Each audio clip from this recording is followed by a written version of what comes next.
Well, that was a very short intro.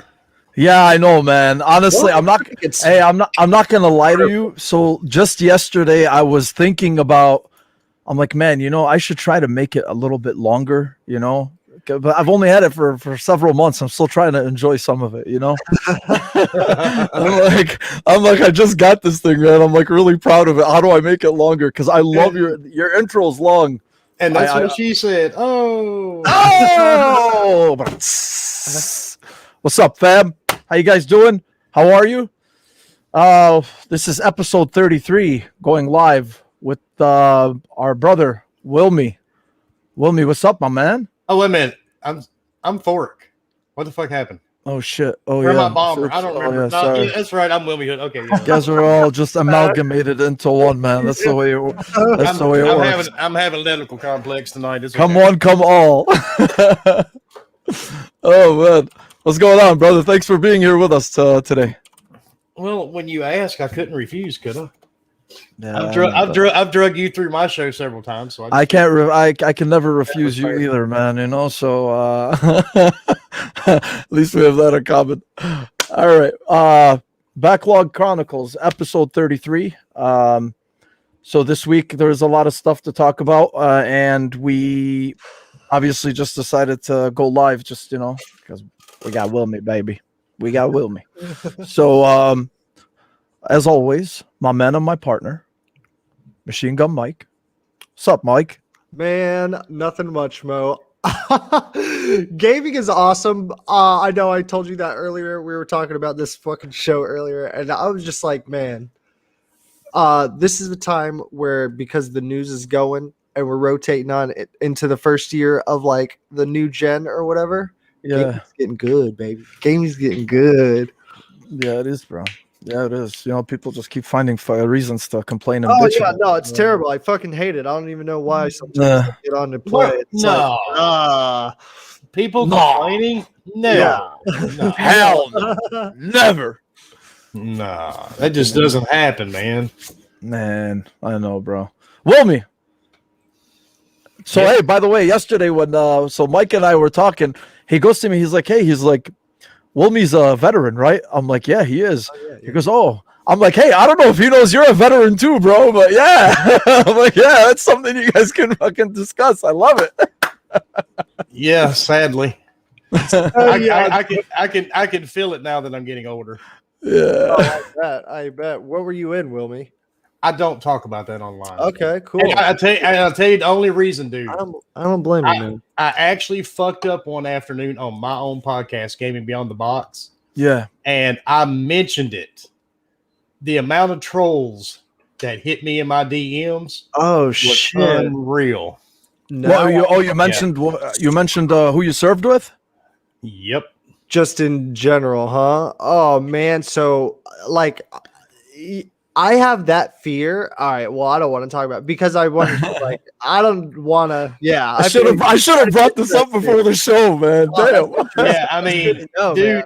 And I'll put it this way, and it sounds really dumb, but I mean, there's just a lot of people on YouTube and on social media in general that just love to do that type of shit. Yeah, right. And it wasn't even 30 minutes after I mentioned it on my own podcast, right, when they started hitting me in DMs. Oh, that's terrible. And I was like, this is just ridiculous. Oh, that's terrible. That's fucking but in generalization, I was Army. Yeah. I won't go farther than that. I got you. Yeah. Sure. So. Fucking man. You know what?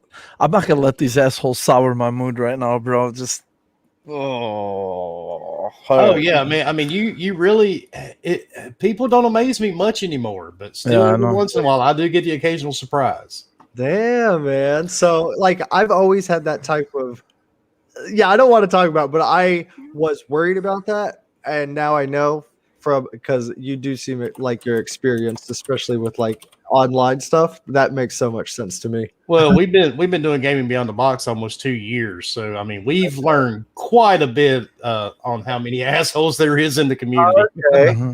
Yeah, that's true. That is one thing I didn't mention too, man. My bad, bro. I was pretty excited in the beginning for anybody who's actually watching it doesn't know Wilmy, which I pretty fucking doubt, Wilmy's got Wilmy and his band of brothers. They have a show called well, you guys got a fuck ton of shows, man. I lost count how many shows you guys have on your channel. But I've the lost main count one, too.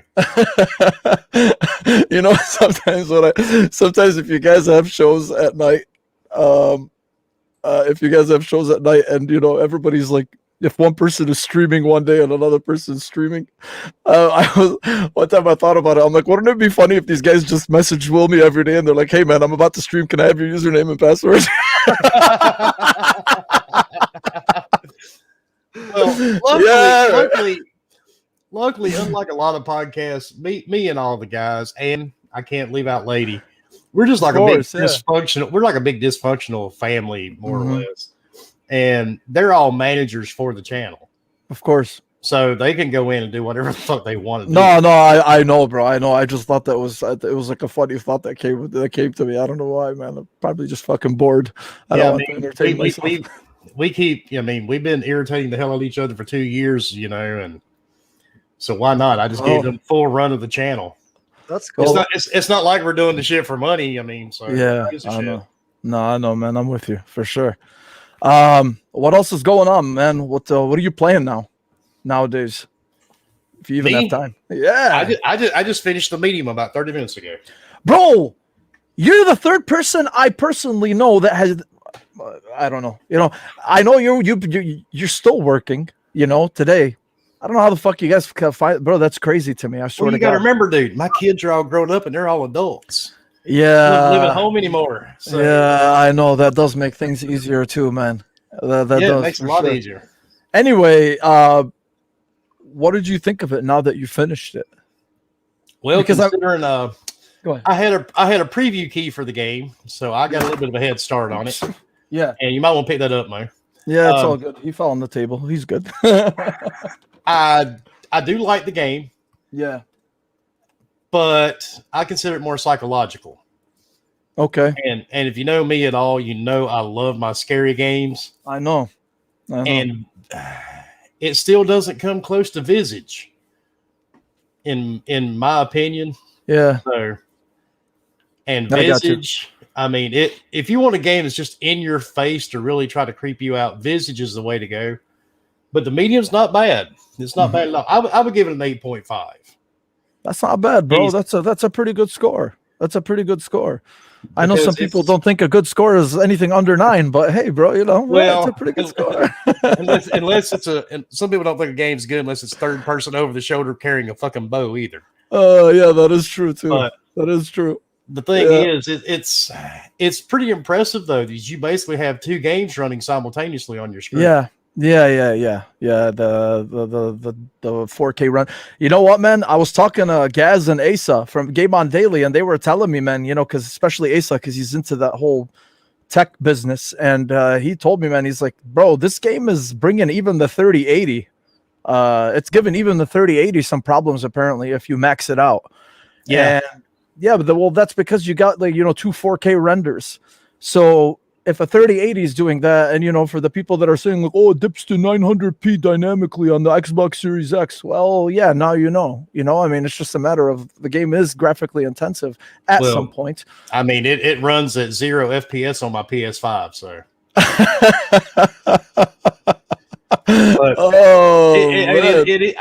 I had very few issues, though, running the game on my Series X. Yeah. You have to remember too, both of those screens that you're seeing isn't just a mirror reflection of the other screen. Yeah. That's what makes it really impressive. Yeah, that is true.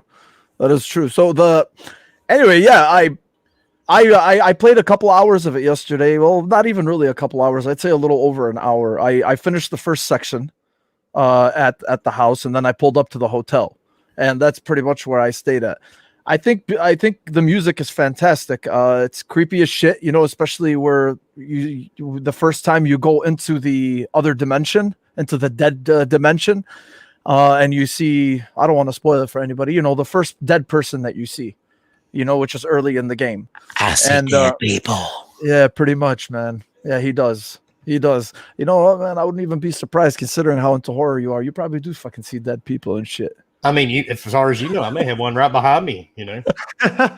Don't turn your. Okay, and it's very possible you don't see Fork in the chat, do you? That is very true. That is very true. Holy shit, where's Fork, man? Might be him actually. See, that's a very good. Yeah, I got you thinking now, don't you? Yeah, no, I'm telling you, man. That's what we were saying earlier. You and all the guys on the show, you guys are all one big personality, but you never know who you're gonna get. I love it. Me, it's pretty simple. Well, you can just hear the accent. You know it's me. Yeah, that is true. Yeah. Hey, yours is very distinct. But anyway, yeah, the game itself, I think it's good. So far from what I played, I think I don't know how much action I'm gonna get out of it. I'm not expecting it to be an action game. It's clearly, it's clearly, no action. Yeah, you could tell right away. Like as soon as you take control and you start walking around, and you see like the contextual things pop up, for you to grab or read or whatever it is. I kind of know. I kind of knew what I was in for because I tried to keep like the previews for the game at a bare minimum. Even like the last 15-minute demo that they had. What was it like last week? I didn't see it. But I kind of knew it, and I don't mind that. I know that it's a narrative. It's narratively driven. It's linear. I personally love that kind of shit because linear games are always palate cleansers like that. So. Looking forward to seeing more of it because if it doesn't interest me past tonight, I mean, it's interesting. I like it, but I'm saying I hope it just holds my interest. But because I've been known to do that, bro. Masturbating with sandpaper can be interesting too for the first 5 minutes. That is very true too, but man. After that, you just get the urge not doing it anymore. Yeah, that is true, man. The only problem I really got with the game is the fixed camera. Yes, that's what I do not like fixed camera angles, but you learn to deal with it as you go through the game. But I was really happy when I finished it because I'm like, now I don't have to deal with them anymore. So that's my only issue is the cameras. Yeah, pretty much. But yeah, the fixed camera thing, definitely. I'm not really a big fan, but it does the job, It reminds me of a little bit of a old school Resident Evil with Silent Hill The Room. Okay, so Silent Hill, yeah, but I'm too big of a pussy when it comes to horror games. But even though Resident Evil, I played a significant chunk of the first Resident Evil, but I never got past that, bro. Horror games. Where are you people come from? Telling you, bro. I know, guilty as fucking charged, man. I get all types of people say I can't play those type of games. Jesus Christ. I know. But at least I admit it, man. I'm not saying like, I admit it. I played Resident Evil 4, but it wasn't scary. That's why. we're gonna have to do it. We're gonna have to do a Playcasters one weekend, and I'm gonna have to get all you guys together in Discord and make y'all play Visage. That will be amazing to watch. Yeah, that is true. I don't mind.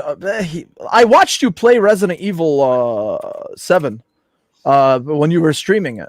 But it's just not the same, man. I mean, I'm seeing the game being played, and I'm sure it's not the same for you either, because if there's people watching you, it kind of like takes you out of the, the immersion. The immersion factor is not there. So I figure, what? Fuck it, man. I might as well. I got to start somewhere. I got a good pair of headphones. I'm all set. Sound is a very, very important part of horror.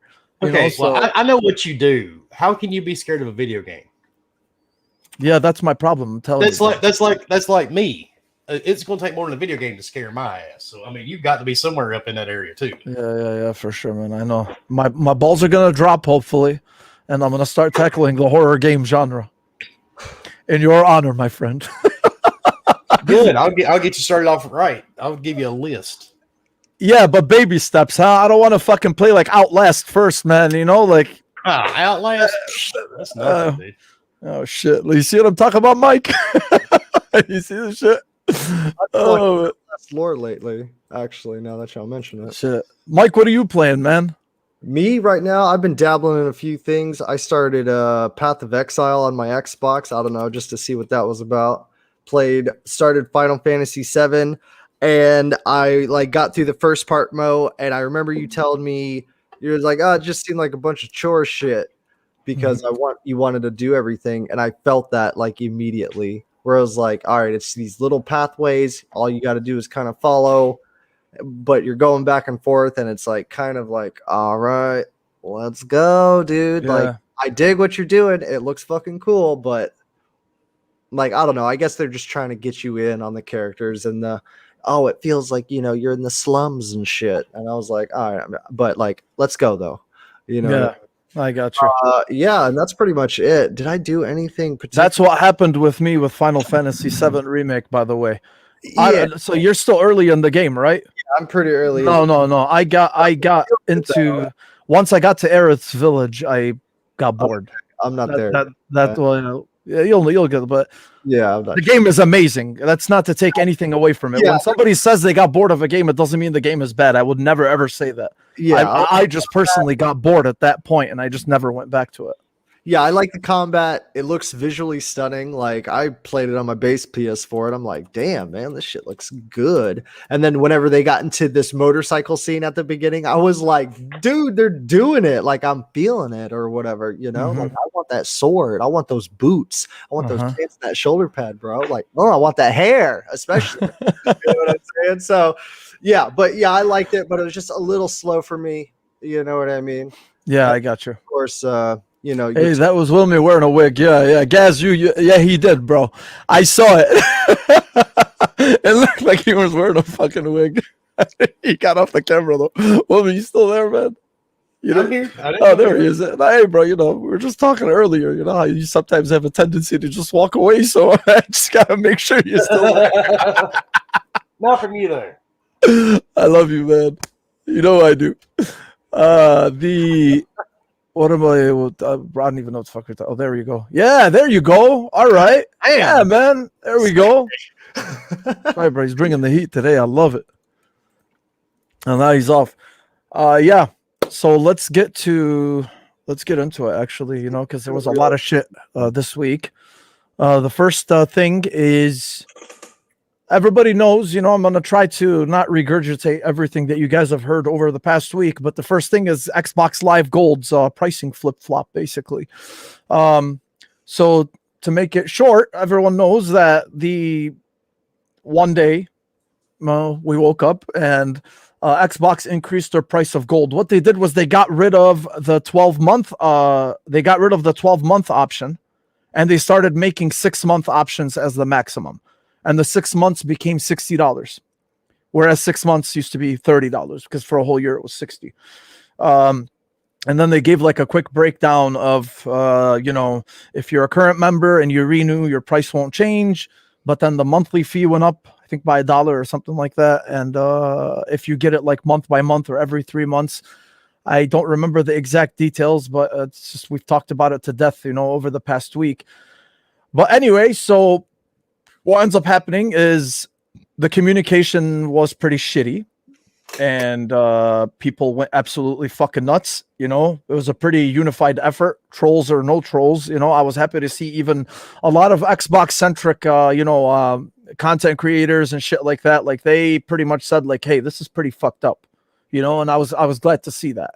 It wasn't just like they didn't make excuses, right? They didn't make excuses for them and say, what are they doing? Why are they, or I'm sorry, like they just didn't make excuses. They didn't try to excuse the behavior. They were just like, this is pretty stupid, because then you start getting compared to PS Plus, which eventually ended up happening that day. And people are like, well, why am I going to pay Xbox Live Gold for $120 a year? What is it offering me more than PS Plus, which is half the price now? And I get, arguably, I mean, everybody pretty much knows that. It's not a secret. PS Plus's games are always better, almost every month, than Xbox Live Gold, especially this February coming up, which we'll get to later. But a lot of people started saying, even Jez Gordon himself from Windows Central, he's like, this just became the worst deal in gaming. And then, if you really start thinking about it, Wilmy, I want to pick your brain about it just to see what your thought process was on it. Because if you start thinking about it, first, a lot of people started saying like, oh, it was a PR stunt, because then Microsoft ended up reversing their stance later on. And they said, hey, we're sorry, we fucked up. We're going back to the same old price, and we're taking off the free-to-play barrier. So now you don't need Xbox Live Gold anymore to play online games. Well, free-to-play multiplayer games like Warzone, Apex Legends, Fortnite, etc. A lot of people initially were saying that it was some type of PR stunt and they did it on purpose. And the reason why they did it is so they can reverse, and look like a good guy at the end, with their goodwill and say like, oh, hey, we're sorry, but by the way, we're doing this as well. I didn't really see it as a PR stunt at all. Me personally, I just thought it was, I think this was the direction that it was going to go, and obviously they had it planned. I don't know how much was talked about. I'm not going to pretend like to have any corporate background, but from the way that it landed with everybody, it doesn't seem like that they thought it through pretty well. I think I'm not sure why. I don't know why the communication was so bad. And for them to do an about face 14 hours after the announcement, that really tells you like they really acknowledged that they fucked up. What did you think? Because I want to say more about it, but I want to see you first, Wilmy. What did you think about this whole situation? If this is a PR stunt, somebody need to be fired. I didn't really care very much, and I know I had people coming at me on social media. Why didn't you post up about it? Because I don't rage, it's just not my thing. I don't really give two fucks. But the thing is, there was a bunch of eggheads in a meeting, and they realized how much money they've been making. So they were like, "Hey, Billy, maybe if we jack up the price of Xbox Gold, we can get everybody to go Game Pass." Mm-hmm. And that's exactly how that went down. They didn't sit. I mean, they had already changed this. There were cards already in GameStop for that price. That's not PR stunts, dude. Yeah, I don't know where the fuck they got that from. They had a meeting and they said, we're going to funnel more people into Game Pass. Uh-huh. And most people don't believe it. Corporations are not your friends. I mean, they can interact with you on social media. They can come into podcasts. Aaron Greenberg can send you a refrigerator. That does not make him your friend. These corporations are out to make money. Mm-hmm. That's how they got as big as they are now. Yeah. And to all of us that are old enough to remember, Microsoft was in court years ago in the early 90s and was broken apart by the federal government. Yes. Yeah. Yeah. When it was considered a monopoly. Yeah. Even though you got companies doing it now, but it's okay now, apparently. But all these companies, I don't care who they are, they're looking for money. We're the consumer base. We're the little lab rats. Mm-hmm. And they thought that nobody would say anything. Mm-hmm. And I just think they really believed they could get by with doing it. And, I saw a lot of people saying, well, we're looking out for the new people on the system. That's great because what's going to happen within 6 months, we all are going to get that email. Yes. It says, oh, by the way, Game Pass Ultimate just went up to $25 a month. Right. No, yeah, absolutely, man. No, yeah, really for me, it wasn't, again, I think everything about it was bad communication. And eventually these are the problem is, man, like if you really break it down and think about it, me personally, when we were talking about it, when we talk about it with Ains and these guys in group chats and whatever, it seems like obviously like a lot of people thought this as well, that they did this on purpose to try to drive you towards Game Pass Ultimate. Because think about it this way, right? If you're increasing the price of gold to $120 a year, people forget that there's also a basic Game Pass membership. There's it's $120. It's so it's $120 for the regular Game Pass subscription.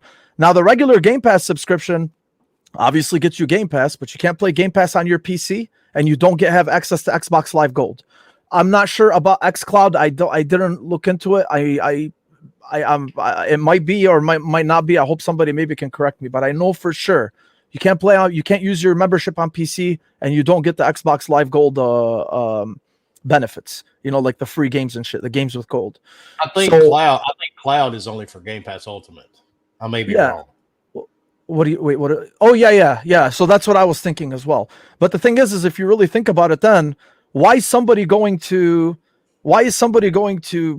pay $120 for gold just to play online when they could just be like, well, this is the same price as the regular Game Pass. So why don't I just get Game Pass? Why don't I just subscribe to that instead? What benefit am I getting from paying $120 a year for just this, to just have access to play online with people when I could at least get my money's worth by having access to more games if I feel like playing them. And then obviously eventually, they start working you up to Ultimate, if you're interested in the other stuff. And dude, yeah, like I think, and then Daniel Ahmed, one of the analysts, the industry analysts, he himself I don't want to, he wrote like a long thread about what he thinks happened, and he was basically saying that, at some point, Microsoft just wants to usher everybody into Game Pass, right? Because that's what they want. They want they're trying to increase it to as many different users as possible across different devices. They're giving you the option to play it on console or on the cloud or on PC or wherever you want, at the end of the day. They just want to they want to increase that engagement. And really, it kind of makes sense, to be honest with you, because if you look at the recent quarter that they had, right? So the recent quarter that they had, which people kind of misinterpreted initially. So Microsoft as a whole, right? I don't want to get too boring and get into too many numbers, but Microsoft as a whole profited $15 billion in this last quarter. So right away, because people seem to forget that Xbox is owned by Microsoft, so right away they're like, "Oh, Xbox made 15 million or 15 billion," So Microsoft's entire profit in the quarter was 15 billion. Of that 15 billion, 5 billion was for Xbox, was for the gaming division, which is fantastic. And then it was broken down by Daniel Ahmed again, and he said of that 5 billion, 1.5 of the 5 billion was made off of the memberships and the first party content. Right? So that does make it profitable, considering that that apparently Game Pass costs Microsoft about 180 million a month to maintain. So that does make it profitable, but at the end of the day, 1.5 billion, of your entire gaming division just off of that. And then you got to remember as well, if you're profiting 1.5 billion off of the 18 million Game Pass subscribers that you just announced, there's over 100 million users on Xbox Live, right? So you're basically saying 82 million people still don't have Game Pass of the 100 million Xbox Live users. So at that point, they are going to want to drive those people there. And how they're going to increase the prices or whichever direction they're going to go in, we obviously don't know, right? But this is a prelude to whatever's going to happen in the future. Whether Game Pass Ultimate, the price goes up, which I think is worth even $20 a month, personally, but they're going to figure it out somehow. And I think this was a big not a stepping stone. I'm sorry. They tripped over their communication with how they were going to do it with gold. I think they just tried to increase gold to try to increase revenue for a bit, and they just ended up fucking themselves. And now they have to figure out a different way to do it. And it's going to happen, man. We're talking about acquisitions, and we're talking about all these games coming out. You buy more studios and more publishers. You have more people under your belt. The cost of these AAA games is not going to get cheap. Despite the fact that these are first party titles, these are still AAA games that you're releasing. And they're still going to come to your service. This is not going to be cheap at all. The one thing I find funny about all that? What is it? The one thing I find really funny about all this, the people that scream the loudest for Xbox to go and buy all these big major studios are always the first ones to scream and cry if they try to up a game by 50 cents. Right. So, yeah. They want to spend their money, but they don't want to have to pay out any of theirs. So I just find it hilarious. I've seen a lot of that the last few weeks. Yeah. Microsoft needs to go and buy Warner Brothers. They need to buy Oxygen. Bro, they need to buy Mars. They need to buy Venus. This is unbelievable. Honestly, man.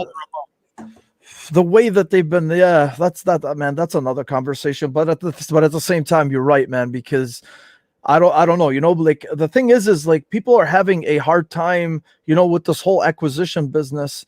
It's like they basically think like, so because a company is rich, that means spending $7.5 billion is nothing. Yes, if you want to look at it realistically in the grand scheme of things compared to Microsoft's net worth and whatever, yes, 7.5 billion is nothing when it comes to it, right? It's a drop in the ocean for them. However, $7.5 billion for a division of your company is an investment, whether you like it or not. Whether you are a corporate slave or no matter what it is, that's still an investment that they still want to make on. It doesn't matter. So again, I think the way they did it was shitty, but if they do decide to go up with the pricing at some point, like I said, with Game Pass Ultimate, I won't be against it, because people also forget that Netflix itself, bro, I was paying like $13 or $14 a month for the 4K package just a couple years ago. Now it's $20. It's $19 or $20. Just Netflix, what they did is they communicated with you better. Every year they were going to go up, or every time they were going to go up, they sent you an email telling you, hey, the cost of the cost of things are going up, blah, blah, blah. We have to increase the price. And as we know, over the last few years, Netflix's production has gone significantly up. Look at all the freaking shows no difference here. There's no difference here. So it's going to go up. I don't really, it's not, I get it. From a business perspective, I get it. I think their biggest problem was just the communication. Mike, what do you think, man? Well, I'm not too familiar with Game Pass and Xbox, as you know, although I do like it, but it does seem like shit. They were trying to whatever they were doing. They're like, obviously whatever's going on internally is changing. They're trying new things and trying to like whatever the next generation is for the company and like the gaming division, obviously. Mm-hmm. And they were probing and they fucked up. But I think they like hit a nerve and they were like, oh shit. But for them, to me, whenever I heard about it, I was just like, even as far out as I'm looking in, I knew, I was like, that's surprising. Like, whoa, they backtracked on this and then they added free-to-play games like for free. Like they're legitimately now free to play, whether you got it or not. Mm-hmm. You know what I mean? So it's like one of those things where it's just like, to see a company like that do that is just like, it surprised me, and I didn't see, but yeah, Mo, I do believe you're right. Like the way Netflix did it was correct. And they just wanted to ram it in there instead of go inch by inch, basically. So it just, it was a bad look on their part with the way they did it. Like I just, and again, that guy, Daniel Ahmed that I was talking about, the industry analyst, he said, there was one thing he said that was excellent, and he said the simple fact is that everything Microsoft does or has done recently revolves around trying to get as many people to sign up to Game Pass as they can. The company needs as many core console players as possible on the service while it gears up to acquire new long-term users. So they are definitely responsive to criticism, in terms of how it achieves its goals, because they don't want to repeat the missteps that they had with Xbox One, right? Because they realized it too, man. And Wilmy, I know you know this as well, like especially over the past year, the goodwill that they've had with the players, and all of the right moves that they've been making and everything, it's been excellent, and for this to happen, it was just, it's so, this was like Don Matrick type of shit. You know what I'm saying? Like, but like this had like Don Matrick's fingerprints all over it. It was so weird. And I think they realized, they're like, all right, man, no, we can't. If they really didn't give a fuck, they would just be like, whatever, bro. You guys don't like it, you're still gonna pay it at the end of the day, whether you're gonna fucking pay for it. Yeah, exactly. They know that but they didn't go that route, and it's good because that just earns them more goodwill. And apparently, he also said. He said that they were at some point they were going to announce the free-to-play paywall removal, right? And it wasn't going to be part of this. They were supposed to announce it sometime in the future, but because this whole thing that happened to them, they're like, all right, fuck, how do we try to get in people's good graces again? Hey, all your games are free now. Yeah, exactly. So, I don't know, dude. I just think, it's, I'm glad it's behind, but what is it, Wilm? Bad planning and bad implementation. Yes, exactly. And really, which is really surprising too. It's just weird. It's weird for it to happen, at least on that kind of level, with considering that they've been doing so well with their communication with people. So we'll see, man. It's good to see that they reverse course, and hopefully, but I will say again, I'm going to repeat it. The prices will go up again. They're going to find out. They're going to find a way to make that to make that how they're going to. They're obviously going to increase their users. We're already at 18 million on Game Pass. They're gonna try to go up more and go up more. And Mike, you were just telling me right now, right? That's how they lure you, bro. You're gonna use that because you've never had a Game Pass subscription. Exactly. That's what I was gonna say. He's gonna cash in that 3 month deposit, exactly. baby. Exactly, dude. And if I like it enough, I'm going to go all the way. You know what I mean? So like, I was just thinking about, it was interesting that you said, Mo, how many people don't have it comparatively to the mass, you know what I mean? And I'm like, oh, I'm one of those people. I'm one more person that they can get in. There's always going to be more people because people just, they're being born all the time and they're always turning 8 years old to be like, hey mom, can I get Game Pass Ultimate? Like, dude, and that's how it is, man. That's why most companies, like for movies or TV shows, Mo, they put most of their money into the toys. Sure. Yep. And that's why if like cartoon shows don't do well or they get cut is because the toys didn't sell well. You know what I mean? Because more kids will buy toys than, anything else or whatever. Yeah. How Pokemon is big, I don't fucking know. Anyways. I don't fucking know either, bro. I have no idea. I got my cards, bro. Shit. I was one of those guys. It's okay. Yeah. I'm making fun of myself.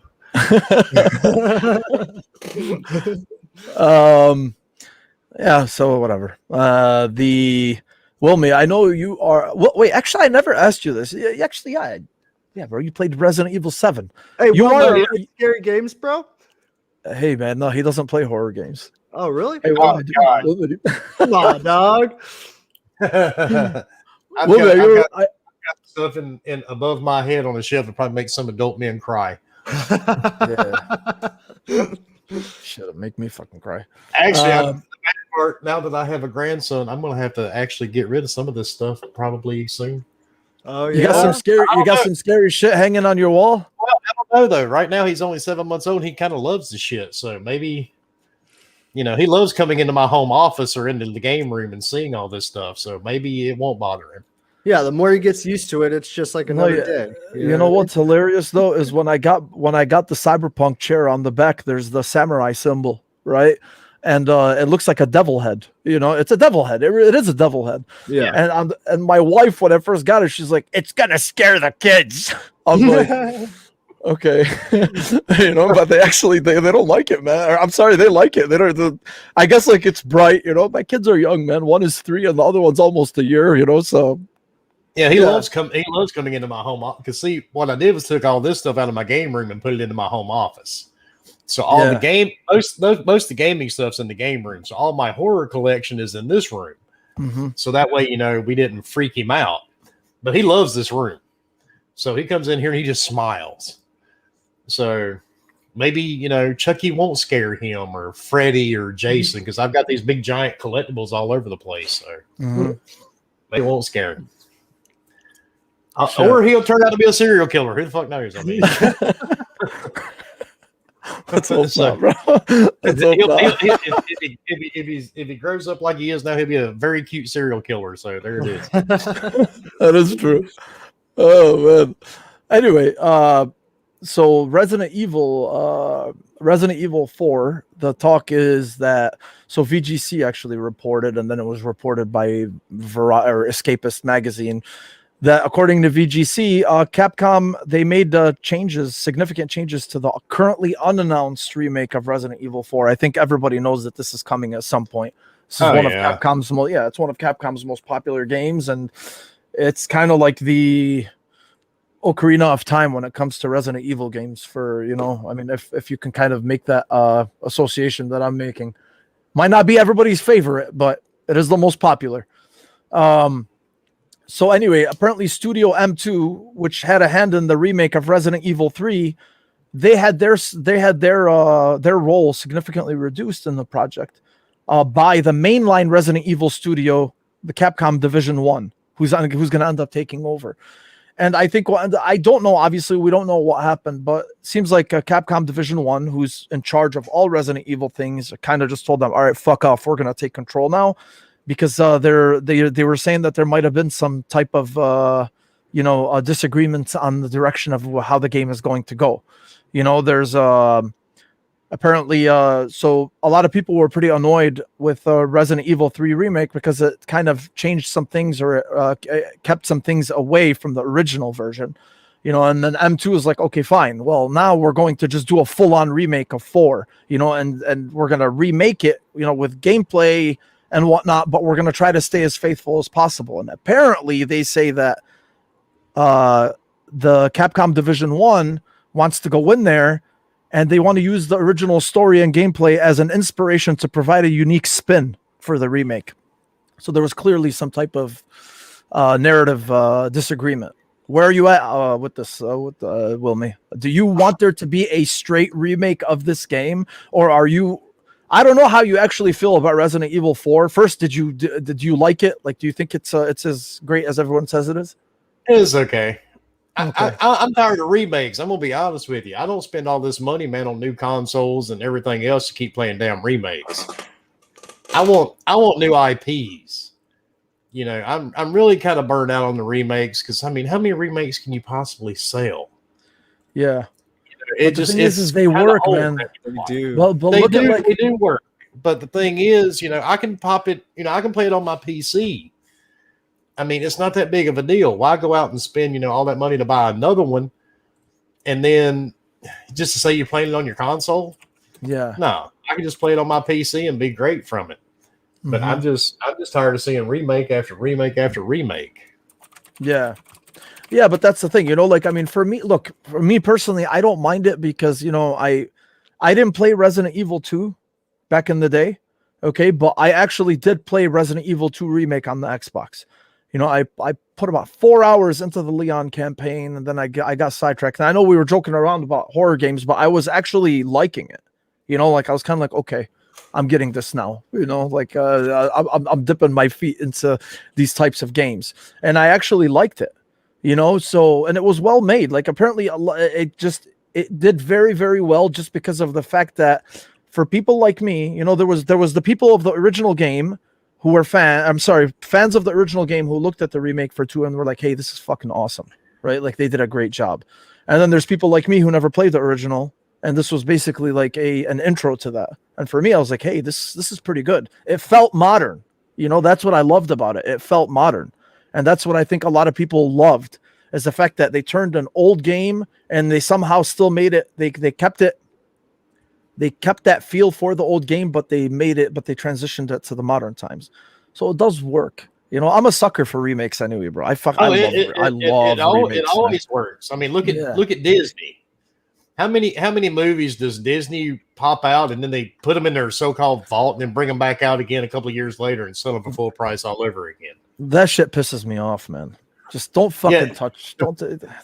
You got small kids, so of course you'll buy those same movies 3 or 4 times before they become adults. Yeah, but where are you? Where are you at on this though? Like, would you want them to remake it, or are you? I'm actually cool with them doing a spin on it. You know, like staying, you know, using that as like this is like they said, you know, like we'll use it, but at the same time we'll put our own spin on it. Then you're talking like a full-blown remake. Like you're talking like a Final Fantasy VII remake, you know, like level type of remake. It may be interesting. We'll see. Yeah. I like the last one just came out, and Resident Evil 2. I played them. I'm not going to lie, but you know, there was kind of a drought for games there for a while.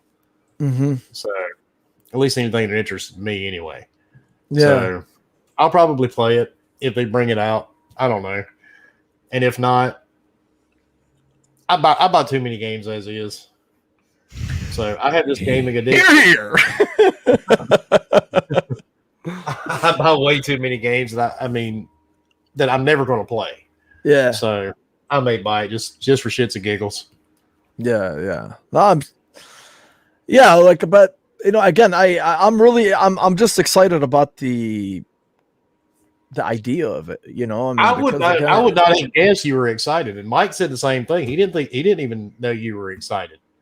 We were both literally shocked because he was messaging me in the private chat going, "Do you really believe Mo's excited?" I am, man. I swear to God, I am. You're not coming across as being excited enough, sir. No, you need to take it up a notch or two more. Yeah, that is true. I got to come back on your show, bro. I got to bring more excitement, man. That's exactly what needs to happen.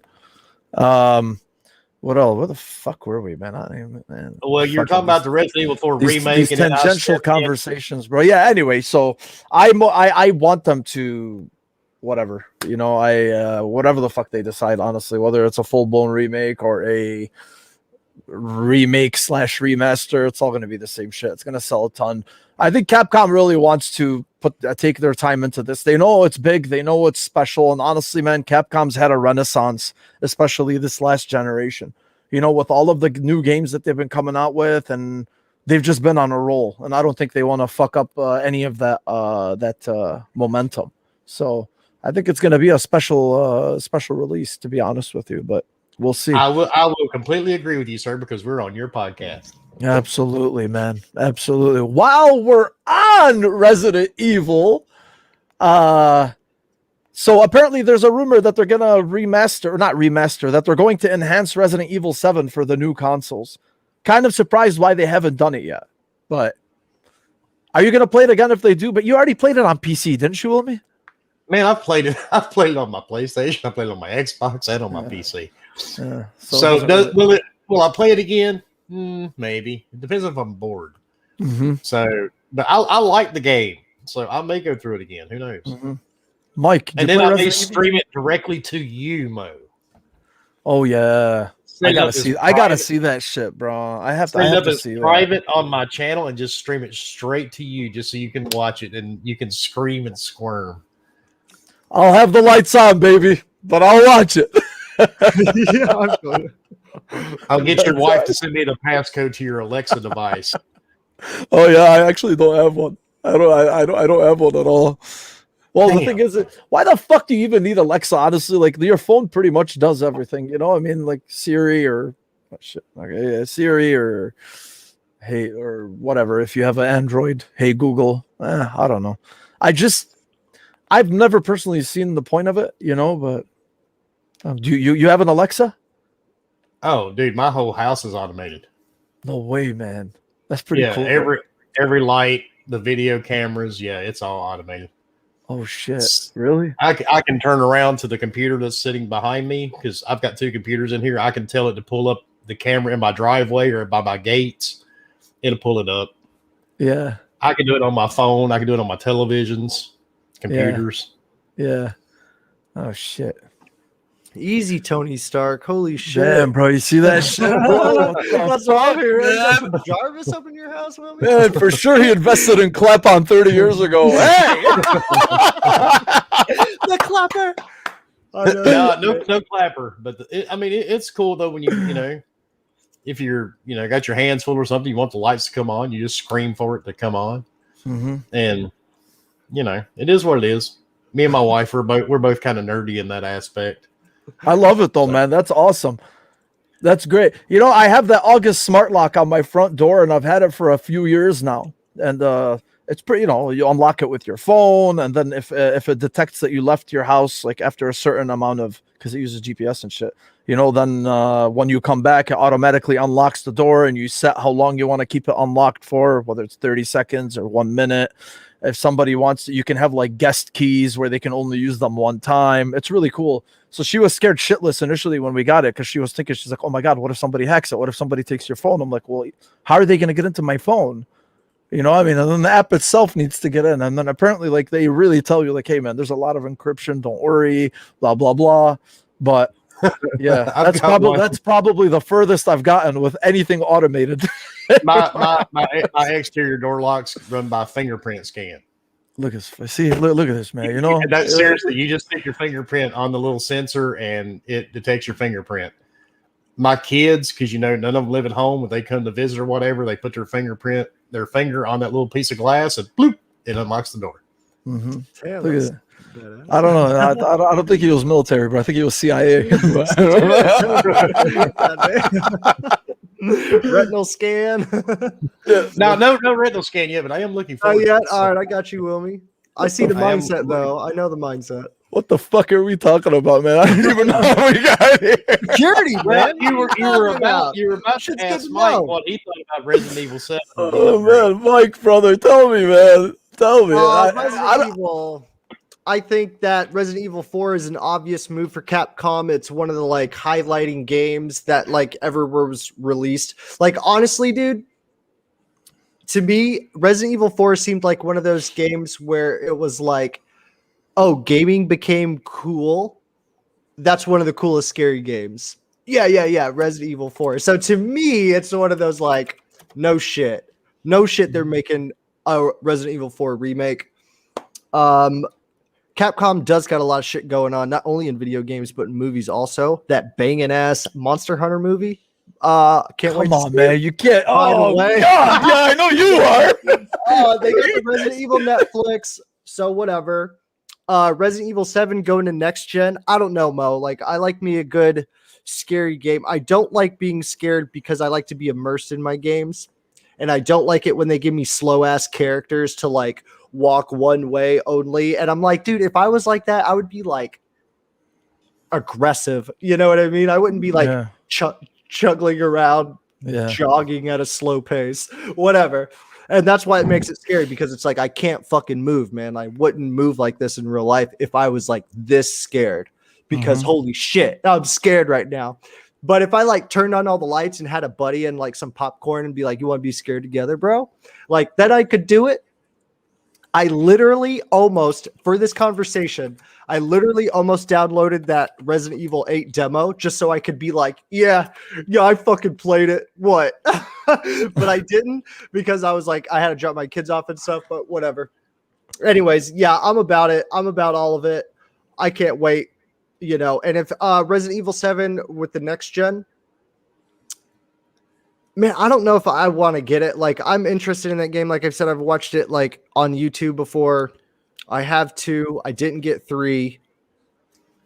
I think they will. I don't honestly. know, man. No, I think they will. I think they will for sure. The reason why I think they will is because they want. I mean, they know Resident Evil 8 is going to be a big. It's going to be a big hit. Yeah. But what okay. about? I see what you're saying. But to make it, I mean, the game doesn't come out for another until May. So if they can actually squeeze in that enhancement for 7, that'll entice a lot of people to be like, hey, you know what? Yeah, you know, maybe people who kind of like jumped off that Resident Evil wagon after 7. They're like, oh, hey, the game's gonna be nice. Let me jump back into it, get you back in the mood. Yeah, dude. I think playing anything almost backwards compatible that's on these gen consoles is like a cool thing. I was watching, because I've been into old school God of War lately, like God of War 3 on the PlayStation 5 is like a huge video on YouTube or whatever, or you know what I mean? It has like, it's popular or whatever. And I was just like, wow, dude, like anything that was the past gen, PS4, Xbox One gen, played on the new gen is like a new game. Right. You know what I mean? So the updates or whatever are just going to like solidify their newness in the generation, which is almost in turn like a new game. Like assuming I said, assuming they're done. Like, you know? Yeah, exactly. Yeah. If the upgrades are all good and all that kind of stuff, yeah, like that's good. Capcom seems to have their shit together. You know what I mean? I think they just did the Virgil and Devil May Cry thing, and I think that's like a different studio, but I know it's the same engine. So it's like, dude, they got their eggs like lined up, ready to go on a lot of stuff. Capcom, God damn it, give me a Mega Man Legends game. I know Wilmy's really dying for a Mega Man Legends game. Him and Leo would get along very well. Yeah, they do. The funny thing is him and Leo love each other. Leo mentioned that last night, actually. Dude, Returnal is like what that is. We just need to put Mega Man and make it. Hey, Mike, I'm telling you, bro. You and Leo, bro. I'm telling you, man. I swear to God. Comics, anime, he knows it all. For real? Oh, Leo. He's all about it. Oh yeah. Leo's probably here too, man. Oh, I'm telling you. I think. But yeah, Leo's into all that too, especially Mega Man. He actually mentioned it last night. Now look at him. There's Leo saying he supports Mega Man Legends coming back. He's all about Mega Man, dude. Absolutely, man. I love it. Yeah, hey, you are the comic guy, dude, because I don't do anime or comics, which everybody knows that. And I hate Star Wars. Ooh. Really? I didn't know you don't like Star Wars. You don't like it, or you just never got into it? It's just not my thing. I'd sit down and try to watch it with my son. Oh, and you even given it a shot. See, that says something, I think. I remember watching the original, whichever number that one's called nowadays. I remember watching the original back in the 80s. Yeah. At the theater. But yeah, it's just not my thing. Yeah. I did try. Oh shit! Well, I can't really talk to them about Knights of the Old Republic, then, can I? Oh yeah. It would be New Knights of the Republic, because I wouldn't know anything about it. Yeah. Well. Oh shit! What the fuck happened to Mike? Oh, Mike out. Oh shit! Damn, bro! I thought you disconnected for a second, man. You had me. I got trigger happy, bro. I got clicking happy. Seems like you did, man. Can I keep you in here, man? Yes. You're in charge of this shit, bro. You want to give me a fucking heart attack, man? It's kind of weird because I'm used to moving people around on the screen and shit. Now I can't do it, so it's kind of messing with my OCD. That's the one thing that I was gonna say before. I remember I was gonna say, you know what, man, this can be. I'm gonna tell Wilmy, damn, bro, it's fucking weird sitting on this side right now, considering you're the one that's always got control. Because every time I've been with you on anything, it was always you that was hosting, right? It was always on your show. This is the first time that you're here with us, so I can imagine. StreamYards too. What is it? So you're using StreamYards too. Honestly, bro, I think everybody uses StreamYard nowadays. To be honest with you, man, I got StreamYard from you, right? Because when we were first talking about, hey, if we're gonna do something, anything live, every once in a while, how are we gonna do it? I started looking into it, and then I knew that you guys use StreamYard, because the first time I came on your show, you sent me the StreamYard link. And I was like, oh my God, this thing is amazing, man. It's easy. Dude, it's so fucking easy. You cannot beat it, and it beats trying to fight with Discord and Streamlabs. Yeah. And it just fucking works. Yeah, that's the best part. No. It's really. I'm telling you, it was really easy because I remember we're trying to do OBS or some shit, and we're like, yeah, no, this thing shit is whack, man. Yeah, no. Yeah, I mean, we would have back when we were using Streamlabs and Discord for chat, we just kept having issue after issue. We'd be in the middle of a podcast, and all of a sudden, Discord would decide to do an update. Mm-hmm. Or Streamlabs for that matter. Mm-hmm. And at that point, you're screwed. Yeah. So I just when I found out about the StreamYard, I was like, yeah, and used it one night, and I'm like, yeah, that's it. This is going to be it from now on. It's so easy, bro. It's so easy. Oh man, I love it. All right, well, let me see And I got you sidetracked again. I am so good at that. Nah, man, I love it. We get sidetracked every week, bro. It's fucking normal for us. I don't even know what the hell we get sidetracked about, but we always do. Wilmy, were you a fan of the Tony Hawk Pro Skater, the 1 and 2? No, not really. No. All right. Well, how are you on just these studios that make some great games that end up either being shuttered or swallowed by their overlord into joining other don't you think that's like, what a fucking waste, bro? Because basically what I'm talking about is Vicarious Visions, who have made some fantastic games over the years, especially the past, most recently Tony Hawk Pro Skater 1 and 2, the remakes, which some gave their game of the year. They were fantastic. They were excellent. So they dissolved them, and they basically merged them in with Blizzard. So now they're only working on Blizzard games. And I don't understand that. Like, I mean, again, I don't have any corporate background, but it kind of seems like I understand the shuffling they have to do to get shit done, because if they have big projects, huge projects, but they made something good for you. I don't get it. Where you at on that? It sucks to see it happen, but sometimes it's unavoidable. EA Visceral. Yeah, it may be unavoidable. I mean, you don't know what what the company was going through. Everything and people forget COVID's a thing, man. It's been hitting the country for almost a year. A lot of these guys, they've been trying to work from home. They've been trying to work from home. Some of them may not have the tech to be able to do it, and they may not have the knowledge to be able to do it, and they may not be making enough profit. They probably couldn't avoid it. But then some companies want that to happen because they want to work on something different. Yeah, but I don't know. No, they really did get shuffled around them, and I'm telling you, like, they took them off. They were working on Blizzard, and according to a report from Bloomberg, which surprise, Jason Schreier, Blizzard. I know you're a big fan. I'm such a fan. I got a poster of him hanging in my bathroom. Oh man! Oh yeah. But that's a different story. I did say it was in the bathroom, right? That way, when I get there, just take a shit, I shit on his fucking face. So. Yeah. So if anybody had You thought it was for other reasons. No, That's what I thought too. I was like, I know that. No, definitely not. I'm sorry, if there is one person in gaming journalism that does not deserve to be in journalism, it is that motherfucker right there. Yeah, he's always out for blood, man. I don't wish bad on anybody, but I mean, really, is it so hard to choke to death in your fucking sleep?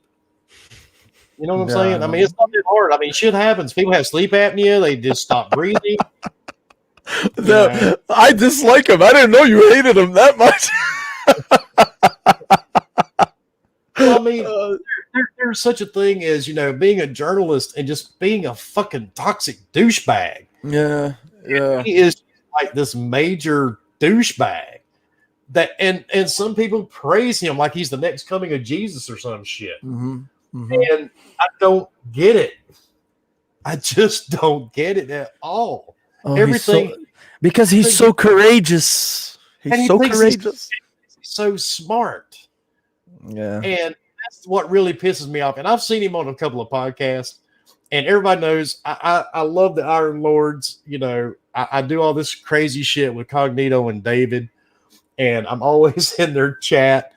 The day he popped on to the Iron Lords podcast, I'm like, yep, I'm going to find something to watch on television today. I just cannot stand the guy. They had Schreier on the Iron Lords? It's been a few months ago. Oh, wow. That's pretty impressive, bro. Good for them. All right. I just can't do it. It's his name makes my balls fucking cramp. It just really does. Okay, we got to quit talking about this. That's deep. I can't. Like, in case you didn't figure it out, I don't like him. Okay. Yeah. Really? Yeah. Well, no, I couldn't fucking tell at all, man. I had no idea. Not at all. Anyway, yeah, bro. They're basically they dissolved the team. They put them on the Diablo 2 Resurrected. So apparently it's a remake of Diablo 2, and it's basically it's going to be partially handed over to them. So they're going to be working on Diablo 2 remake. Bomber, I know you just said, I don't know if I'm stoked for them remaking Diablo 2.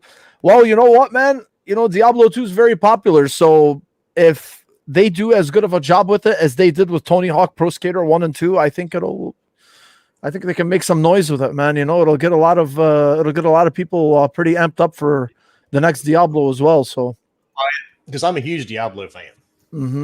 So where are you at on that? Do you think it's a good idea remaking 2? Why not? Yeah, there you go.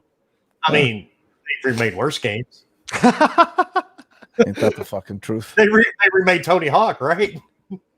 I'm just kidding. Ooh, man. Ooh. Where are the Tony Hawk fans at? No, but yeah, so with Diablo, I'm down for it. Yeah. Oh, yeah, for sure. That was one of the online games I actually played years ago was Diablo 1. Yeah. On that 56K connection. Diablo Remember 1. that? What the fuck, man? Was it on a floppy disk? Those floppy disk days? No, it wasn't on a floppy. It was actually on a disc. Yeah, it was on a disc. It was everybody had dial-up internet back then. Believe it or not, the first Sims game was also on disc. For you young people out there, the first Sims game was on disc. I had American Gladiators on a floppy disk. I had Oregon Trail. Oh, of course, man. That only came on floppy disk at the time. That's all that was available on shit. All right, so let me see. Okay, Wilmy, are you a fan of Hitman? Yes. Oh, baby. Okay, so the reason why I'm asking is I've been singing about Hitman. Have you played Hitman, the new Hitman? Did you play 3? I already beat it. Damn, dude, you already beat it, huh? Okay. Sadly, it really wasn't very long. Well, the games themselves really aren't, depending on how fast you finish each map, so it's 6 maps, so for the entire trilogy, there's 18 maps total or some shit like that. And then you have the side missions that they offer, and each map has story missions within it. Right. So they kind of guide you into, they they have a lot of ways to make that game longer, they have a lot of different ways to keep you engaged. after about an hour and a half of playing around and waiting on a security guard to change, turn his back so you can poison somebody's, liquor, I just walk up and slit their throat. I just get tired of the wait. But yeah. So so it doesn't seem like, so it might not be. Are you a stealth fan?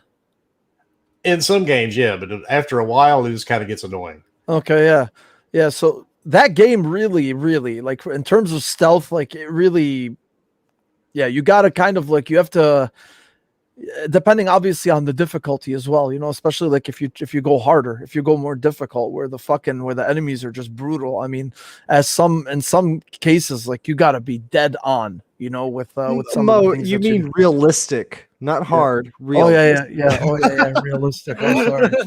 Realistic. Well, it's not realistic because let's face it, gentlemen. If it was on realistic mode, you'd be able to kill everybody without any issue because every motherfucker would be staring at their cell phone. That is true. You'd have all the security staring at their cell phones. You just walk right on past them. That is true. Like, damn, this game's so real, man. I will tell you this, and I mentioned it on our show the other night. If you bought, because I always buy the Ultimate Edition of the games. Yeah. Go into your storage and make sure everything installed. Yes. Because it was a fucking nightmare for me. I'll tell you after you're done. Yeah. I played Hitman 3 after I was finished. I was like, why in the world? Where's all this shit that's supposed to came with my game, right? Yes. And I clicked on my storage and I was like, oh, son of a bitch. It didn't even install. Yes. I know. So what ended up happening, just really quick with that, is I had the game installed. So I had Hitman 2, the Ultimate Edition or the Gold or whatever it was, with all the expansions and whatnot. So that was already installed on my Xbox. I also had the Game of the Year Legacy maps from the first one installed into Hitman 2. If you own both of those, they both transfer over to Hitman 3. Yes, supposedly. Now, what was happening is I started Hitman. I started the entire trilogy just a few weeks ago, right? So, I hadn't played Hitman 2. I know where this is going. So what happened is I had the Hitman 2 demo previously downloaded before I bought the game, right? The demo is read by the console as the actual game. Bomber and Leo know about this because I was telling these guys in the group chat once. So the Xbox was reading the demo as the actual game. So what happened is when it came down to transferring the games over, Hitman 2 and the Game of the Year Legacy to Hitman 3, it wasn't doing it. It wasn't recognizing that I owned Hitman 2. I had the fucking Hitman 2 disc in the console, right? And the console wasn't reading it. And then I went and checked. I actually opened up Hitman 2 because remember, I was still playing 1. So I hadn't played the 2 maps, the maps for 2. So I went into Hitman 2, the game, and I looked at the maps and they weren't installed. None of them were installed. So what I did is I uninstalled and then reinstalled off of the disk, and all of the maps ended up showing up. So it's such a dude. I told Dan about it. Dan Rodriguez from SG Season Gaming. Yeah, I because him and I were going back and forth about it, right? Because they had a lot of problems initially with loading, whether it was your progression. Oh, they were trash. But for like 2 nights, him and I were going back about it, and I was telling him, I go, bro, what the fuck is wrong with this thing? How is it not reading it? And then that's what ended up happening with me. The console was reading the demo as owning the game. And it wasn't even telling me that, hey, you have the demo installed. It wasn't even saying that. There was no distinction between what the demo was and the actual game itself. And I was confused. Yeah, the funny part about that, I've got all the Hitman games, and I got the Legacy Edition of all of them. I actually sat down, I think it was Monday this week, and tried to get all that stuff to transfer over into Hitman 3. Everything for Hitman 1 did transfer. I never could get Hitman 2 to transfer, and mine's all digital. Sure. But I gave up after about an hour. I'm like, fuck it. I'm done. And because their servers were still a joke. Right. And so what ended up happening? I walked away from it. I'm like, fuck it. If I get there to play Hitman 2, I'll just reinstall it and play Hitman 2. Yeah, I got you. Anyway, so I got tired of it. The reason why I ended up bringing it up is because apparently IOI, which is the studio behind Hitman 3, they recouped the development costs for all of Hitman 3 and the first week after the game released. So that's a pretty good sign that the game has been fairly successful for them, considering that it covered their costs, the development costs. So anything moving forward now goes straight into their pocket, in terms of the pocket of the studio. And this is great to see, man, because, this is a studio that tried to do things differently, especially when they broke off from Square Enix and then they kept the Hitman IP. They really wanted to retain it. They really cared for it. And they retained the Hitman IP, and now apparently, they're doubling up their staff from 200 to 400 for this new 007 game, which I'm really excited for. So I'm just, I just mentioned it because the game itself is a hit, and it's good to see that Hitman is getting more recognition, at least. Granted, the games were never bad; they were never ever not bad. I just felt like they just weren't. What is it? Just weren't very popular. Yes, exactly. They just weren't as popular as they should be. And I'm not gonna lie to you, even me, because I fell off several years ago. I fell off, and I love Hitman, and I fell off several years ago. And now, like, when I got back into the trilogy, I was like, damn, bro, like, if 1 is this good, I know 2 is even better, and I heard 3 is even better than that. And I'm the type that really, like, gets invested. Like, I try to do as many multiple stories and multiple playthroughs for each map. So anyway, man, I'm happy for them. Are you excited? What do you think about this new 007 game that they're making? Do you think they're the right studio for it? Because a lot of people seem to be happy about that. I don't really care. Yeah. I don't really. I mean, I played the original GoldenEye years ago. Yeah. I'm not into James Bond either. Mm-hmm. See, you got to remember, dude, my whole life involves my business, gaming, sure, and horror. That's it. Yeah, that's it. And now, of course, my grandson. But that's it. That's my whole life. I don't get into any of this other stuff. Yeah, I got you. Now, so if you want to sit here and talk about how to clean up brains, off a ceramic tile floor, hey, I'm all down. Let's do it. If you shoot somebody, you know who to call to clean up. Wilmy used to show. Wilmy's the type of guy that shows up to John Wick's house to clean up the fucking mess, bro. Sorry, that's just what we do. But Mike, what do you think? I know we talked about what were you saying, Wilm? I'm sorry, brother. They'll probably do a great job with it, though. They've never have they ever made a bad game? No. Exactly. No, they haven't. Even their black sheep of the series, which is Hitman Absolution. I personally loved Absolution. Love it. Yeah. Even that game itself is considered the weakest Hitman game, and it still wasn't a bad game. It wasn't. Yeah, it was not a bad game. Just a Hitman enthusiast. Tell us what you think, sir. Mike, what do you think? For me, 007 is a day one buy to me. If it's anywhere close to what I imagine it to be, which I feel like it's going to be a little bit of Hitman, but just a little bit more action, or not action. That's not what I'm saying. As in like shooting and shit, but more like control of the character. It's more like a Solid Snake type of, Phantom Pain style, not where you're like jumping around and crawling on your fucking belly and shit, but where it's that solid third person. You can get up against the wall. There's like going to be that Hitman-esque where you change your outfit and all that kind of stuff. Like it's going to be Hitman, but it's like going to be evolved from whatever that is. I'm a James Bond fan, not the old versions, like the newer. I didn't really care about James Bond until Daniel Craig personally. But then like once I got into it and understood it, I was like, yo, 00, what is up, bro? I like this. So yeah, I'm about 007, man. I like it. I think they're the right studio. I think. And Hitman 3 for me, man, I'd like want to buy the series, Mo. Every time you talk about it, I'm just like, dude, I really need to get into that. I'm surprised you haven't, because I know you like stealth games. I do, but I feel Wilmy so hard on that, just like that patience thing. Sometimes I'm not in that mindset, and so I have one and I haven't beat it yet, and so it's kind of like one of those things where it's like, if I do want to join back on Hitman, like I might as well like go to one, see if I really, really like it. I like the premise, I like the story, I like all the lore stuff, and I mean, I could honestly go to some pro YouTuber that plays the game a lot and does all the missions badass or whatever, and watch it through there and probably be okay.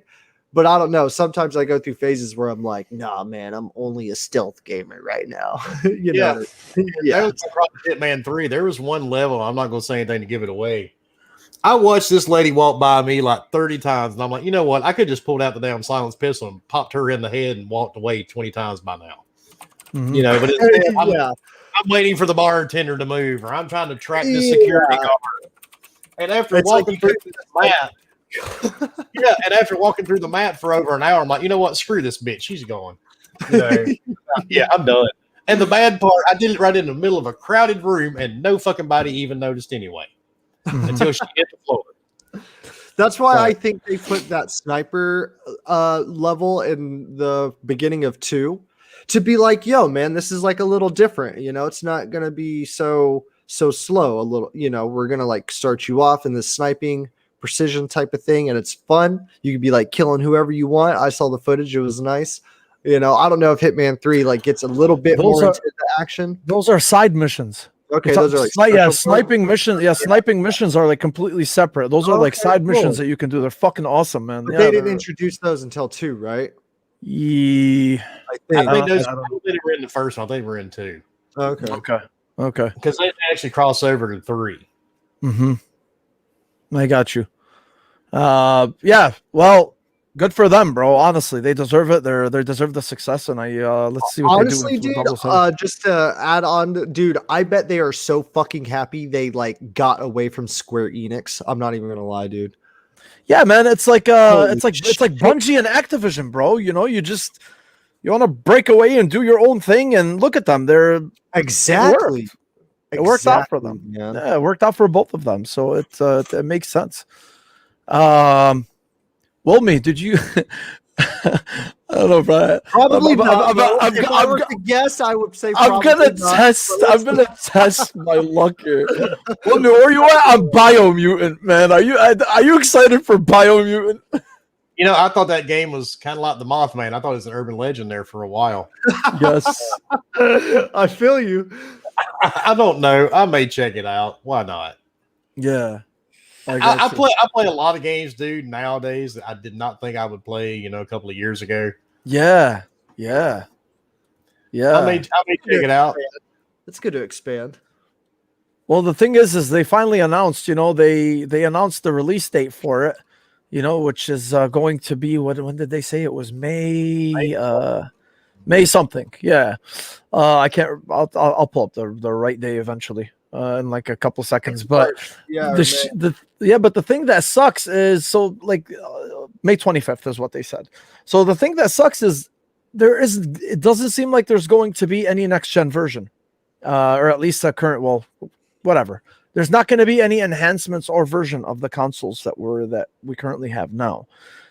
They even confirmed it in an article that just came out. It was an interview with the developers from IGN. And they actually said that, you know, the reason why we took so long is because the script, it was this many lines, and then it expanded to this many lines, and we always had to keep adding to it, blah, blah, blah. And they're not going to, so right now there's no plans for a next-gen enhancement. They actually said, quote, this is a last-gen game. You know, so... And then they said, they're like, oh, well, you can technically play the next-gen version on PC. It was just like, well, in all fairness, I mean, not many people have the new consoles yet, so why not? No, I'm talking about even enhancements. They don't even need to be, right? Like I'm just saying enhancements. I mean, there's a lot of games right now that are coming out that are a lot of current games that are coming out that are cross-gen have at least the enhancements for the next-gen consoles. But maybe they don't have that in the game. Yeah, look, man. I played Cyberpunk, okay, and I played the last gen version of Cyberpunk on my Series X, and I enjoyed it. So, despite the fact that what is it? 178 hours I've logged into Cyberpunk. How many playthroughs? 3. Jesus. So my first playthrough was 138 hours, 220 side missions, and I'll tell you wait. God damn it, Mike! You haven't beat the game yet. I was gonna tell him. Yeah. I'll tell you separately, Wilmy. But I'll tell you which ending I picked for the first one at least. But yeah, Yeah, but my whole point is like, so I'm assuming you love the game. Oh yeah, I really enjoyed it. I know. And there's no other woman you need besides Pan Am. That's it. Yeah, I know you're a big Pan Am fan, bro. Look, I know Judy. you're huge. Judy's a hoe. Go with Pan Am. Yeah, Pan Am's the shit. Judy pulls a fast one on you, bro.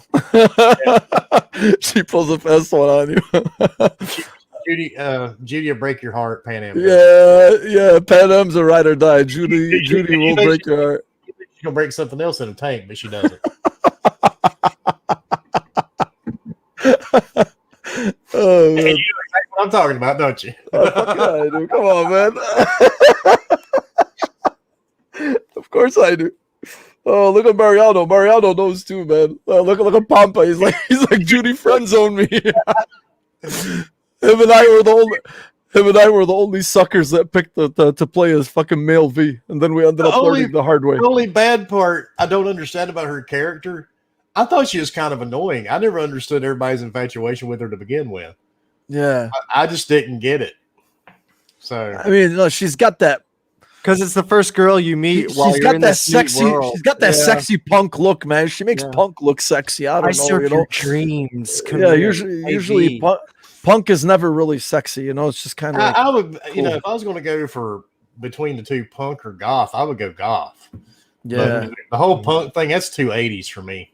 Yeah, the only thing Judy was missing was some fucking pink leg warmers. That is what she needed. I know what you're talking about. Sorry. Oh, and Pan Am, she looked like she could whip some ass. So I mean, yeah, she fucking whined. She whined a lot, bro. Judy wanted you to do everything for her. Yeah, that's true. But how much shit did you do for Pan Am? What you actually no, she did more for you. Exactly. No, wait. Oh no. What about that fucking? Put it in perspective. Yeah. You the visual difference between Pan Am and Judy is, completely different. Which one would you rather do it for? I would rather go with Pan Am. Judy looks like a little crackhead you pick up downtown near the bridge. Hey Mariano, man. He's attacking our women. Yeah, I know you can see it. Actually, you know what? Fuck Judy. She friend zoned us. You know what, bro? Yeah, bag on her, Wilmy. Bag on her. That's all good. That's all good. She made her bed and she fucking slept in it. I was really hoping to wait because later on you can go back to her apartment in the city. Yeah. Yes. I was really hoping I could go find a way to go shit on her bed while she was gone. But sadly in the game they won't allow you to do that. There's no shit action button. Not at all. With all the crazy stuff you can do in that game. Yeah. Or at least take Pan Am there and have fun with her and then wipe your dick on her curtains or some shit. Oh man, this is fucking great. All right. And shit. you just got hit on YouTube. Yeah, sorry. We did. Oh yeah? Oh, did we? Or for real? No, I'm kidding, dude. I don't know, bro. I have no idea. I'm like, oh, for real? Okay, that's all right. I still save this. All right, so let me see anyway, yeah, Biomutant, we already talked about it. Wilmy, what did you okay, so why I wanted to just so The Last of Us 2, it basically became the most awarded game of all time. In terms of awards. I personally don't care about awards, but there was I don't want to make this a Last of Us 2 conversation or a debate, but how did you feel about the game overall? Did you like it? It was good. Yeah. I went through it, of course, because, I really liked the first one. Sure. Should it win that many awards? Yeah. I don't know. Yeah. It wasn't terrible. I did like the way the story went, and I know a lot of people didn't. Oh, you actually liked the story? That's well, a lot of people live in this fantasy world. No matter what you and I or Mike actually think, yeah. If we go out and we do all this stuff that we consider good, it may be bad in somebody else's eyes, and nobody knows that better than a soldier. Am I right, Mike? Oh my God! I knew. Well, the moment you said in a perfect and like everybody lives in fucking fantasy land, I was literally gonna say, I'm glad that game fucking tested people's Whatever. No matter, and that's the way this game works. Exactly. That's the kind of perspective it honestly takes. It does. No matter who is hyping you up and telling you you're doing good in the world. Yeah. There is somebody you are affecting in a bad way. Yes. Bro, that is fucking exactly what I said, man. I love it. Abby is the personification of that in this game. Yes. Yeah. So and that is why it's one of the best. That's why it will always go down as, if not good or whatever, it'll go down as memorable for sure. You know that's what? Why I do give props to the game. Yeah. Yeah. Oh yeah. And you know why? I did not want to see Joel and Ellie keep getting by with this crap. Yep. And Ellie ended up exactly how anybody would end up. Fucked up, like not like that experience and what she went through, and she's like tripping out in the barn. I'm like, feel that shit, girl. Oh man, it was good, dude. It was good. I loved it. I just love the fact that they had the balls to do whatever it is that they did. I was actually shocked. I was actually shocked when I played through it when everything switched to Abby, and I was like, "Oh shit, we're going to." Yeah, you're like, "Whoa!" They actually went there. I loved it. I loved it. But that's the thing, because dude, there's a lot of arguments and conversations about it. Because some people were like, "Well, I don't really care about Abby, and I don't want to play as Abby." So then, what do you want? You want another repeat of part 1? You want to go on the adventures of Joel and Ellie again? Like for me, it's just like it really just to piggyback off of what you said earlier. It was just bro. If you for every reaction, there is a reaction, cause and effect. If you want to see the first one, with everything that Joel did in that first one, whether in his eyes it was right or not, he did a lot of shit. And then when you find out who all he killed at that hospital at the end, it just goes full circle, and that's called karma, fuckers. Yeah. And that's really that's pretty much it. The Kevin actually K-Med, he mentioned something the other day on Twitter, which I thought was interesting. He's like, I'm still trying to figure out how I feel about this game. He's like, but I do think that the way that it made people feel, whether it made you uncomfortable, I'm just, like paraphrasing, but he basically said like whether it made you uncomfortable or whatever, like it still deserved the awards that it's getting. I personally did not think that it was going to pass the first one in terms of awards, but I don't know, but I'm still trying to figure out whether I like it more than the first one or not. I probably don't like it, but I don't like it as much as the first one, but I'm glad that there was a few parts that just seemed kind of drugged out to me, like the museum part and all that. I was like, this is really kind of useless, Yeah. And there you could probably shave about 10 hours out of that game and not lose anything. Sure. At least. Yeah. Mm-hmm. But other than that, I like the story, and I do applaud Neil for actually taking it the direction he took it in. Mm-hmm. Yeah, so that gets a lot of hate. Some people don't like it when you say that, but it doesn't matter. We're all adults. Some people suck off unicorns too, but that's beside.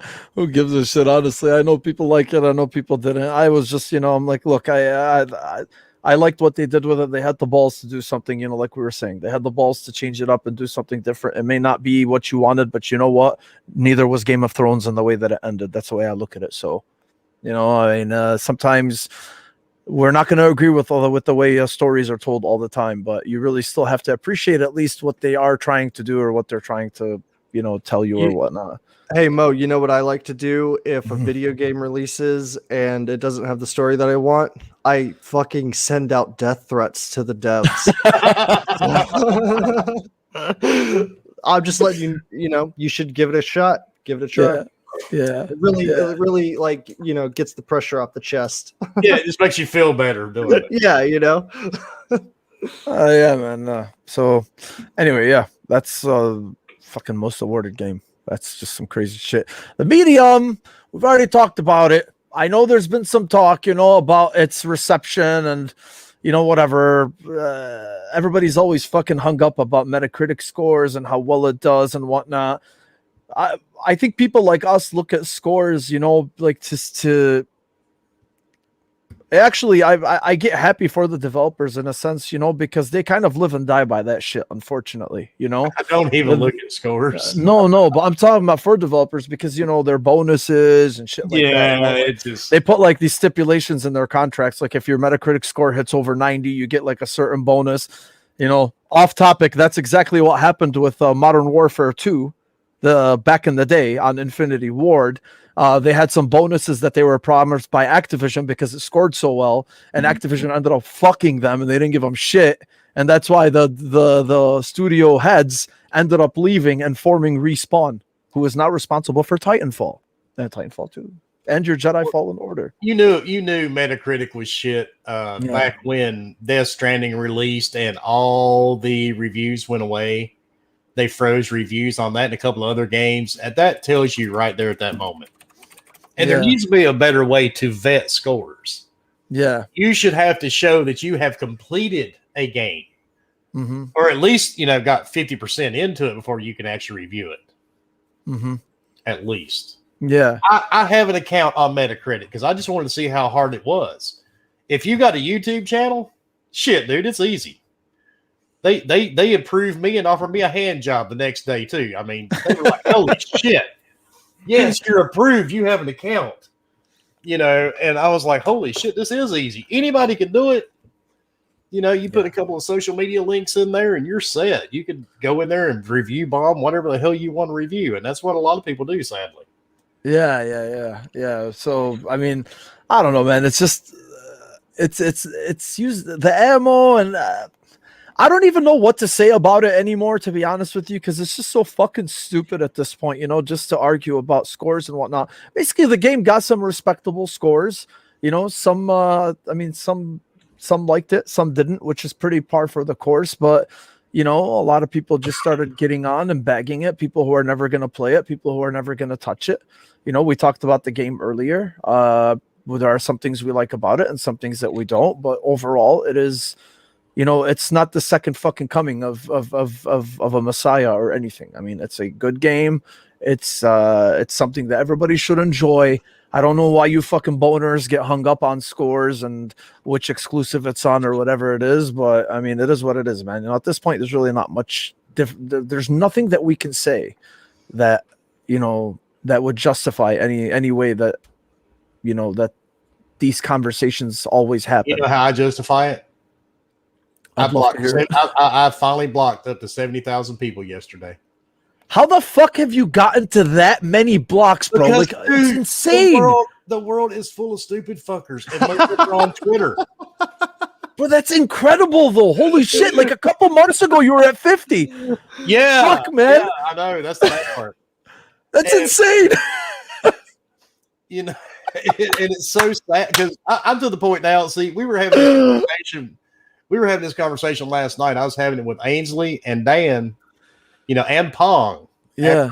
After Ask Wilmy last night, I was having a conversation with those. I'm like, after you hit the age of 45, you officially don't give a fuck about much of anything anymore.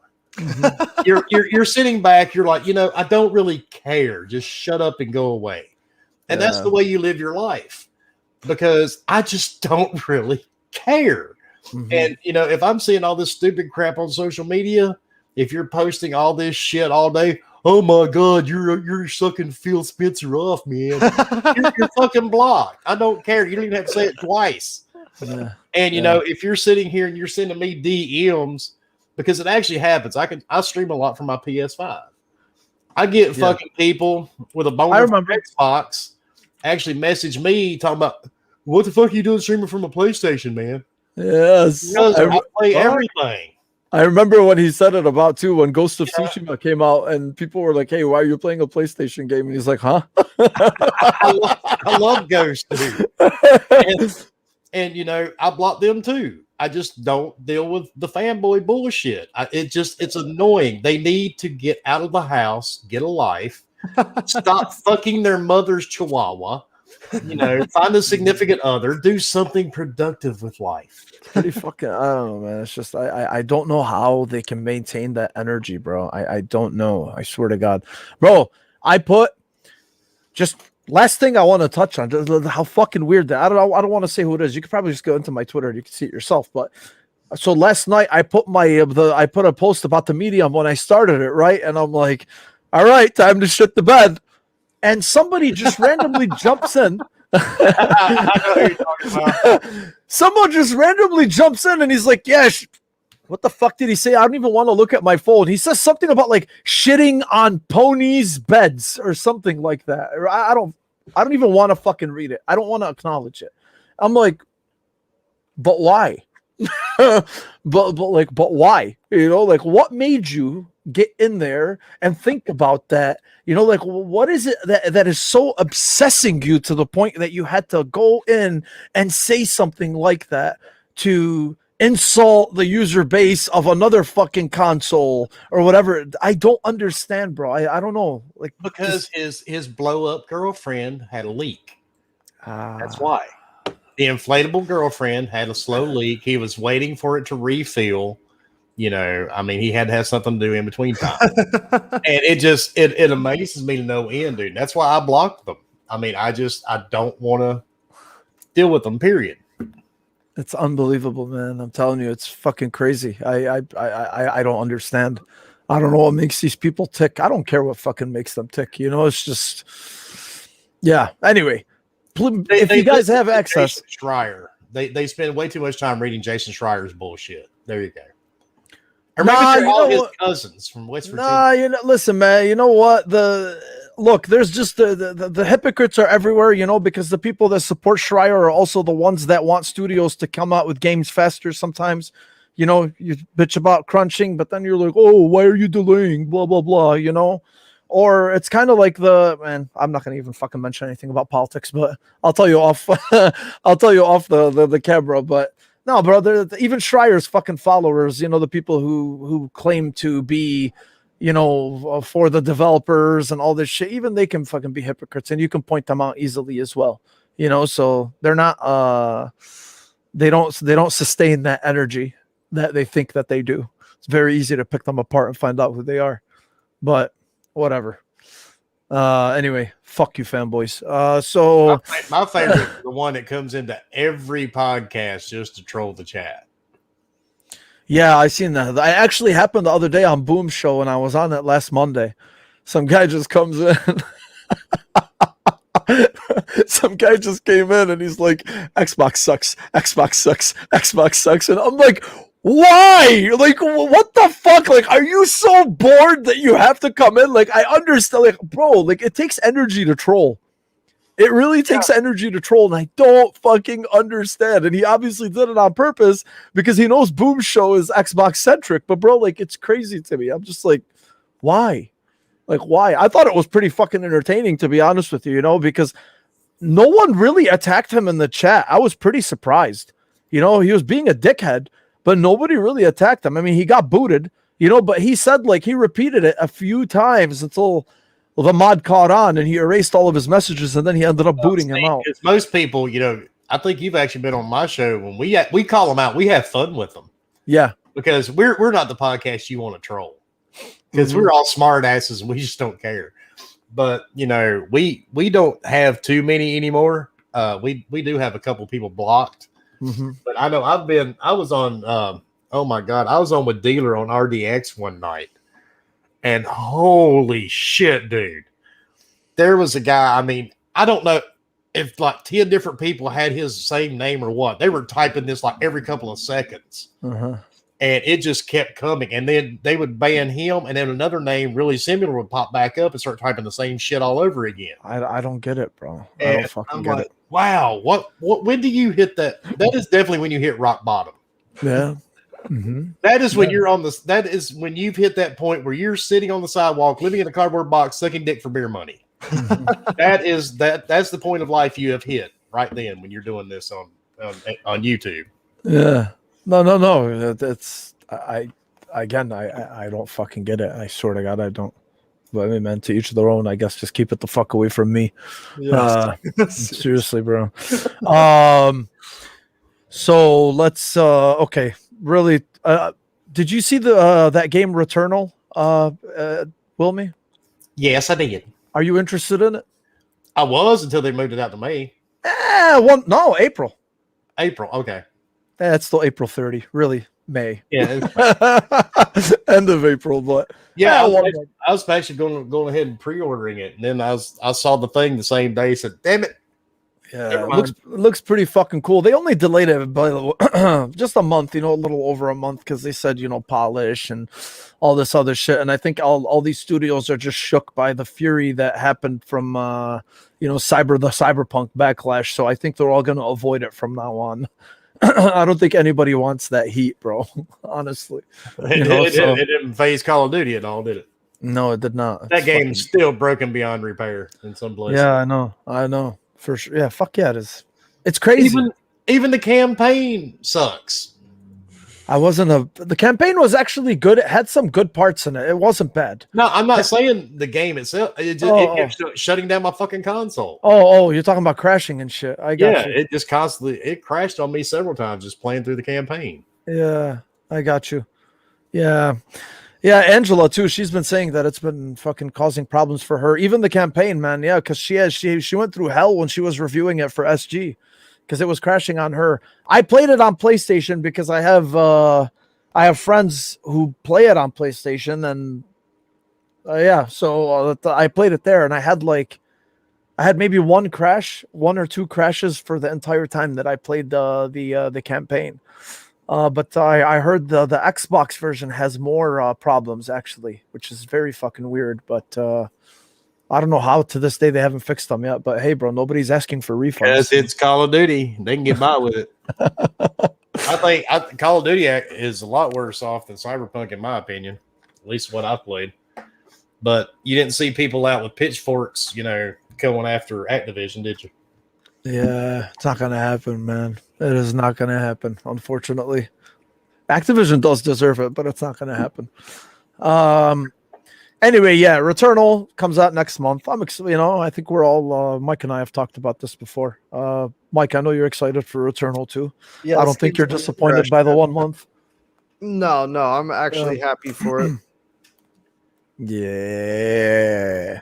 There's a few games coming out around that time period. What's the game that everybody's hyped about? It's multiplayer. You can shoot, and you got fire powers. Outriders. Yeah, that's coming out in that time period, within those. Bro, all of GBTV's fucking pumped for that game, man. Yeah, I like that. I like that. I know you are. I know you, Bomber, Leo, Fork, Lady. You guys are all waiting for that game.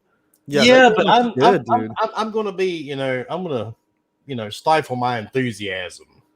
Yeah, because I've bought a lot of crappy games in the last 5 years. Yeah. So. Yeah, I hope it. That's just there's Returnal, and you have Resident Evil. I'm sorry, Returnal, Outsiders, Resident Evil 8. That's just Biomutant. These are all games that are coming out within 1 month of each other. So I do have high hopes for Outriders. I just hope it works like it's supposed to. Demo was pretty good. It wasn't bad. It was pretty fun. I played it for a little bit, and then I kept having issues logging into it, and I'm like, here we go again. Yeah. Oh, shit. Yeah. There's another demo coming out soon. I think next February the 25th, I think. Mm-hmm. They're trying to get all that shit tested out. God dang. Thankfully, it's not a live service game. They got to be ready for that shit, baby. Dude. They got to be ready.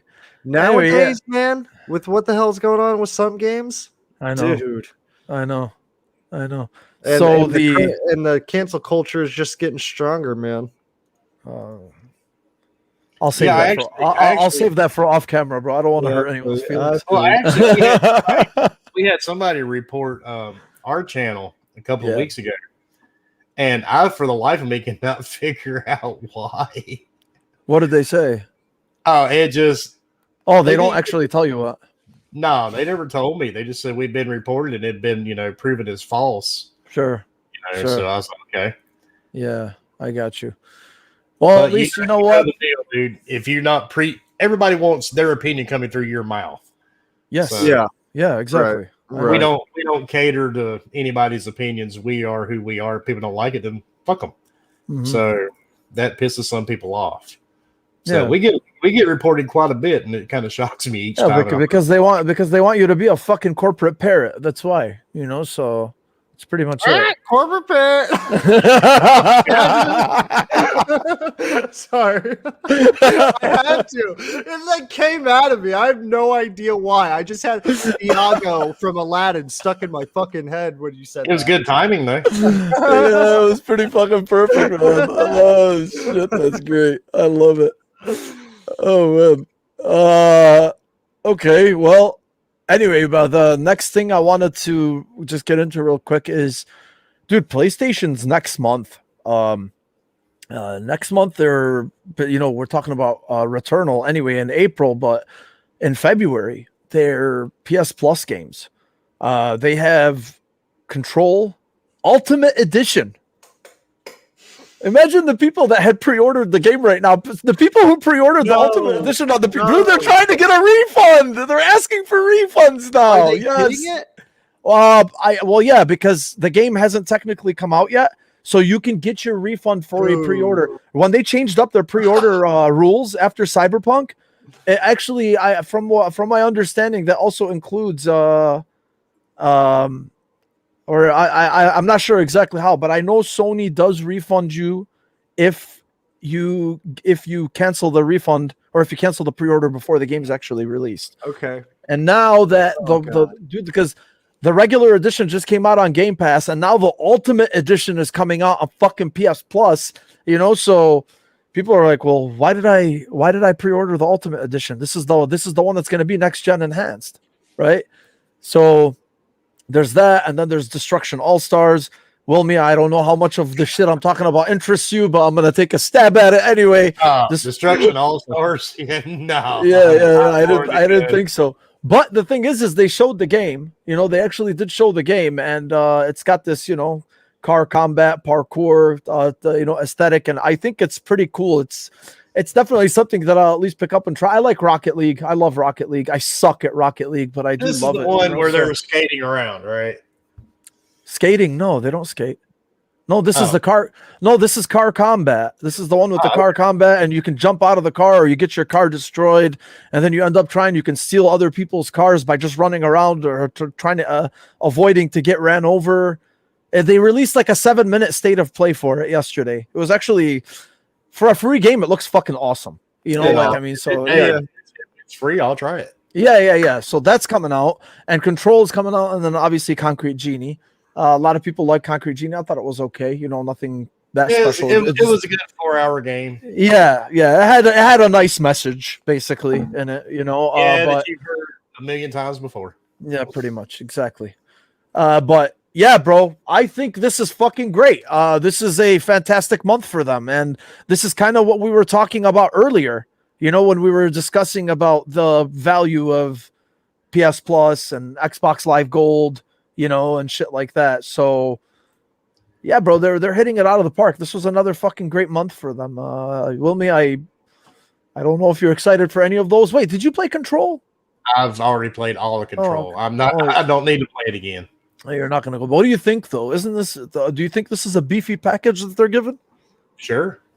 Yeah, not bad, huh? I mean, they're trying to get people to buy into their systems as well. Absolutely, man. Absolutely. And see, even though I do have a subscription to PS Now, it's not as popular as Game Pass. So they're trying to lure people over.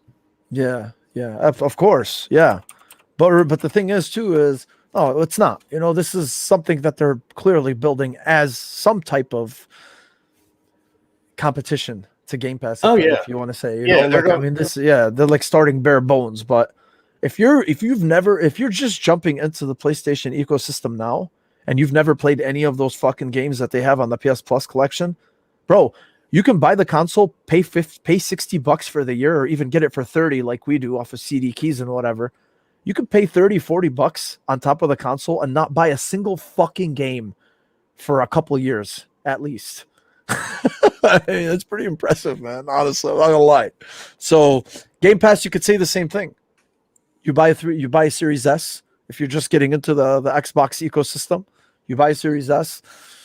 You pay for Game Pass Ultimate, which is also usually discounted as well. So they're really, honestly, man, they're really making obviously the console, I can't compare the Series S price wise to the PS5. There's a $200 difference, but entry wise, they're making it very approachable for people who don't want to spend too much money on games, or who at least can't spend money on games. They figure, okay, fuck it, I'll pay, I'm already paying a big chunk for these consoles, so I can't really allocate that much money for games. So this is a pretty good deal for both consoles, for both ecosystems. So anyway, yeah, PS Plus, they're gonna knock it out again. Mike, what do you think, bro? You excited for this shit? I am, dude. I know you are, bro. I can feel it, man. I've seen you wanting to say something. It was literally, for me, whenever they announced that, I am so fucking happy I didn't buy Control, because I've told you this before, Mo. I was like, kind of like, it looked cool enough to get, but I just wasn't in it like with my heart and soul or whatever, because I like PsyOps a lot or whatever. Mm-hmm. And when they announced this, I was like, hell yeah. Plus, we just had Greedfall and some other shit that was pretty halfway decent. Oh, Tomb Raider, the second one. Shit that was halfway decent. Yeah. So it's like, all right, man, like this is going good. PS Now sucks. I tried it, and I've like always gone back to it every now and again, because some games are on there, like Asura's Wrath, like some of the old school shit that I want to play or whatever. But PS Now sucks. I don't know like why they're putting the big games. Like, I don't know why they're doing the whole bigger games on the Plus, and then I don't know, the kind of semi shitty game. I don't know. Like, PS Now is okay, I guess, if you don't have any games. But yeah, PS Plus has been banging them out, dude. And Control's one of those games where it's like, that's a good free game. Ultimate Edition too, right? That's what you said about? Ultimate, yes, bro. Yeah, I like it, dude. I like it, man. Yeah, so it's that's very good. I'm gonna take it. He likes it, Mo. He likes it. He likes it.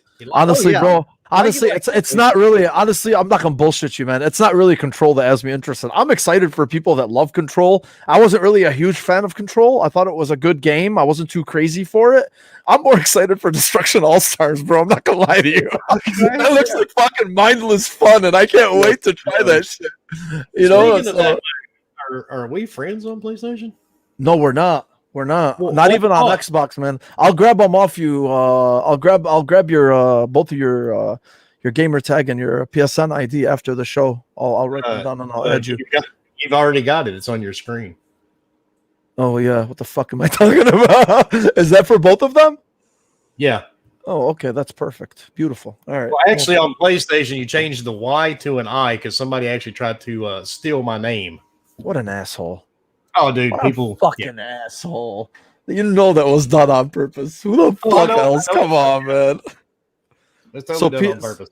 So PlayStation is just an I, but Xbox it's the same basically. Gotcha. Yep, Xbox is exactly the same, and just change the Y out for an I on PlayStation. Mm-hmm. Yeah.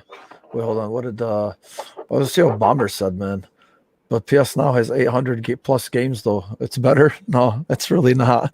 It don't have 800 games because I was just going through it the other night. No, but it has games. So there's the games that you can download, and then there's the games from like the PS3 and PS2 era that you can just have to stream, and you do not want to try streaming those. Fuck no.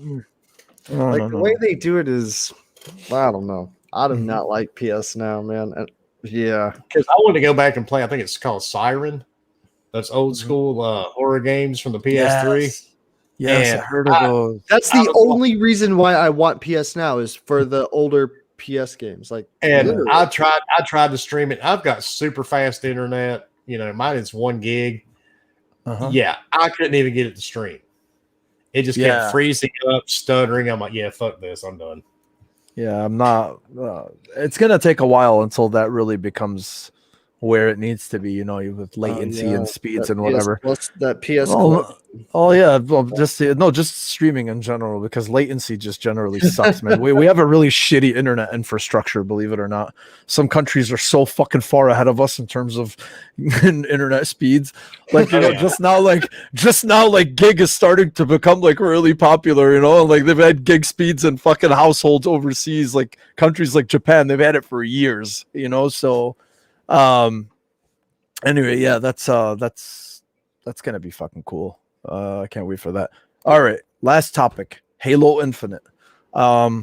not gonna yesterday. So 343i is doing this thing where they're going to do infinite updates every month, and I think they just want to be more transparent because of the debacle that happened with them in August, where they had to shelve the game, and then they had to delay it until next fall, and blah blah blah. We pretty much know the story, but they released some details.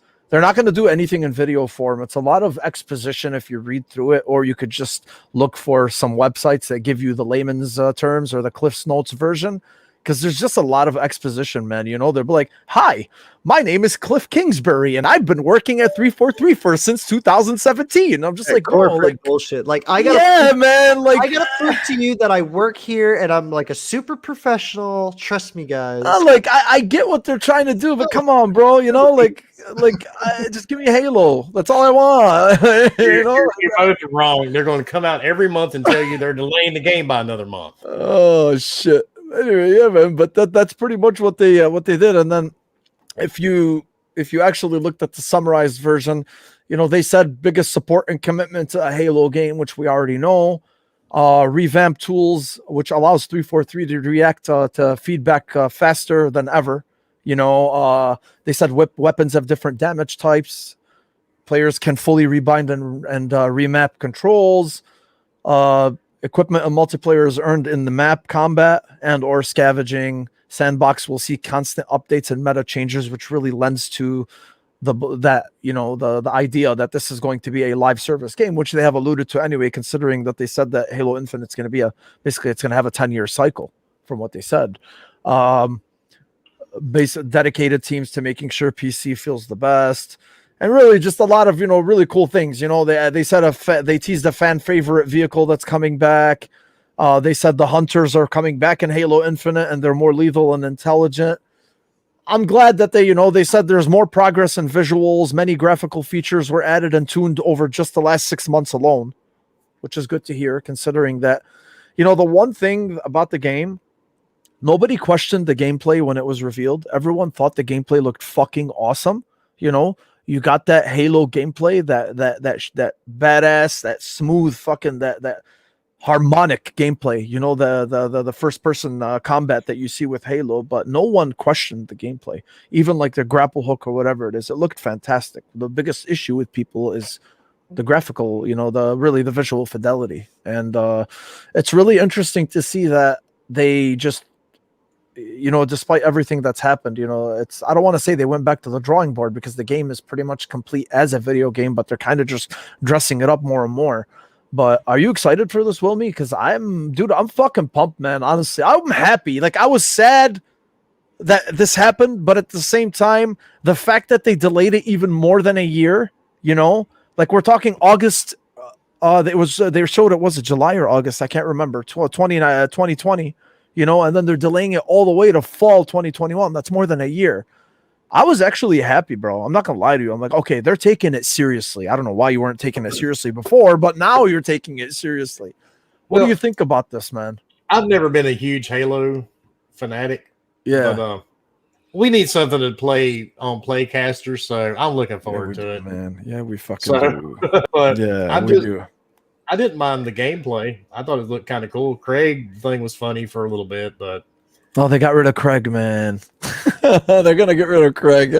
They should make it an Easter egg. That's so fucking sad, honestly. Yeah, they should hide him in the game somewhere. You find him in like a cave somewhere. Yeah. That's just the dev saying, like, we got it. We get it. We fucked up, Yeah, they should, man. It's cool to make fun of yourself sometimes. But they should, bro. I'm looking forward to it. Why not? Because, it'll be on Game Pass anyway. Yeah. And it's going to be free to play. The multiplayer. Yeah. It'll be free to play. Yeah. So that's going to be huge. Well, good luck to them, bro. Honestly, I think we're all looking forward to it. Yes. Some more than others, but but yeah. All right, boys. Well, that was the last thing that was on our list. We were going to talk about a new Star Wars Knights of the Old Republic that is rumored to be coming out, but we still don't know what or who or where or how or when. But yeah, Wilmy, they don't want to talk about Star Wars, so we're not going to talk about it. But that's the end of the show. See, what's funny about that is I get people to invite me on podcasts and they talk about comics. They talk about Marvel, yeah. and all that stuff. You got the wrong guy. And the bad part is, I sit there and they'll ask me a question. I'm like, dude, I've been on your show before. You know, I don't care. Mm-hmm. I have no idea what Marvel is, DC, or any of this shit. Yeah. I didn't know. Honestly, the only surprise today that I had no idea that you didn't like Star Wars. That was it. Or you didn't care for Star Wars. Outside of that, like anything that I asked you, I didn't really surprise me, you know. But Star Wars was the only one. Oh man. So yeah, Wilmy, bro. I appreciate you, brother. Sorry, my voice is... Thank you so much for coming, man. Did Forks Ghost get to you, man? What is it? Did Forks Ghost get to you? Yeah, bro. Hey, man. I don't know what the fuck is going on with my voice right now. I like choked on my own saliva. It's crazy. But anyway, yeah, brother. Thank you so much for taking time. I know you've been busy. I know you had a shitty day, and I really appreciate you coming. You know, Mike and I both do. Yes, and thank you, man. It's always a pleasure. Always a pleasure. It was fun. And I want you I'm pretty sure everybody who's already watching right now knows who you are and where you come from. But for people who do listen, because we're going to be posting this to the podcast services, where can they find you and what days? And let them have it, brother. Well, you can find me on Xbox. You can find me on PlayStation, Epic Store, Steam. I do play the Switch on occasion when I get really bored. You can find me under WilmyHood on all those. You can find me every Wednesday night at 8 p.m. Eastern on Gaming Beyond the Box with me and my crew of degenerates. You see a couple of them in the chat: Bomber, Leo, Ghost, Fork, Lady, the whole crew, Dreadpool. I mean, we got a whole fucking panel ourselves. There's 9 of us already. And on occasion, whenever I get the urge and I feel like bringing somebody on, we do Ask Wilmy on Thursday nights. And we've always got something going on the channel. Always. But we are going to stop some of the game streaming. We're not going to do it as much because I'm going to be honest. I don't like streaming games. Yeah. I really don't. To me, gaming is like a selfish type thing. If I'm streaming to somebody, I don't want to look at the chat. Right. And interact. Maybe it's just a me thing. Different mindset. And that's what I was telling you earlier when you were streaming Resident Evil 7, because it's immersion breaking when you have to respond to the chat and shit. Like, it's just not the same. And it really is on some games, it's just like, fuck off, Billy 386669, whatever. I don't want to talk to you. I'm playing the game, but oh shit, I'm streaming it. Fuck, I gotta talk to you. Yeah. And I just don't like to stream. I really don't. And people ask me all the time why I don't stream more of the horror games I play. Because it takes away from the game I'm playing. It really does. So I understand. And I don't enjoy it at all. And I've got all this fucking equipment to do it with. That's the sad part. And I hate to do it. That's why if I do stream, I'll pop up on something on the PS5 because it's so easy to do. Yeah. I haven't tried it yet, but I heard that they made it really easy to just fucking start a stream right away. Oh, dude, it's super simple. Push a couple of buttons, you're streaming. Just make sure you're connected to your internet. You're not on Wi-Fi. But it's just something I don't really enjoy doing. The podcast and all that stuff, I'm good with. Yeah, I just don't like streaming. And we're actually we're changing up some of the shows that are on our channel. So if you've watched the Fireside Weekly News, you're in for a big shock in the next coming weeks. Good, man. I can't wait to see it. Yeah, it's going to get in real many. That's good shit. That's it for me, gentlemen. And I was glad to be here. Glad I could, join you two. And I want to get both of you guys on Ask Wilmy in a couple of weeks. Absolutely. Hell yeah, would love to be on there, man. Absolutely. And I think I was, at least PG version tonight. Oh, yeah. But that's, you kind of were. Yeah. Yeah, you were. PG-17, so give me just 1 second. Okay. No, I was totally going to come out with a big old fucking rat of curse words, but now. I was waiting for it, man. Did you see my face? I was like, you want to do George Carlin rat shit? I was waiting for it. I was like, oh shit, something's about to happen right now.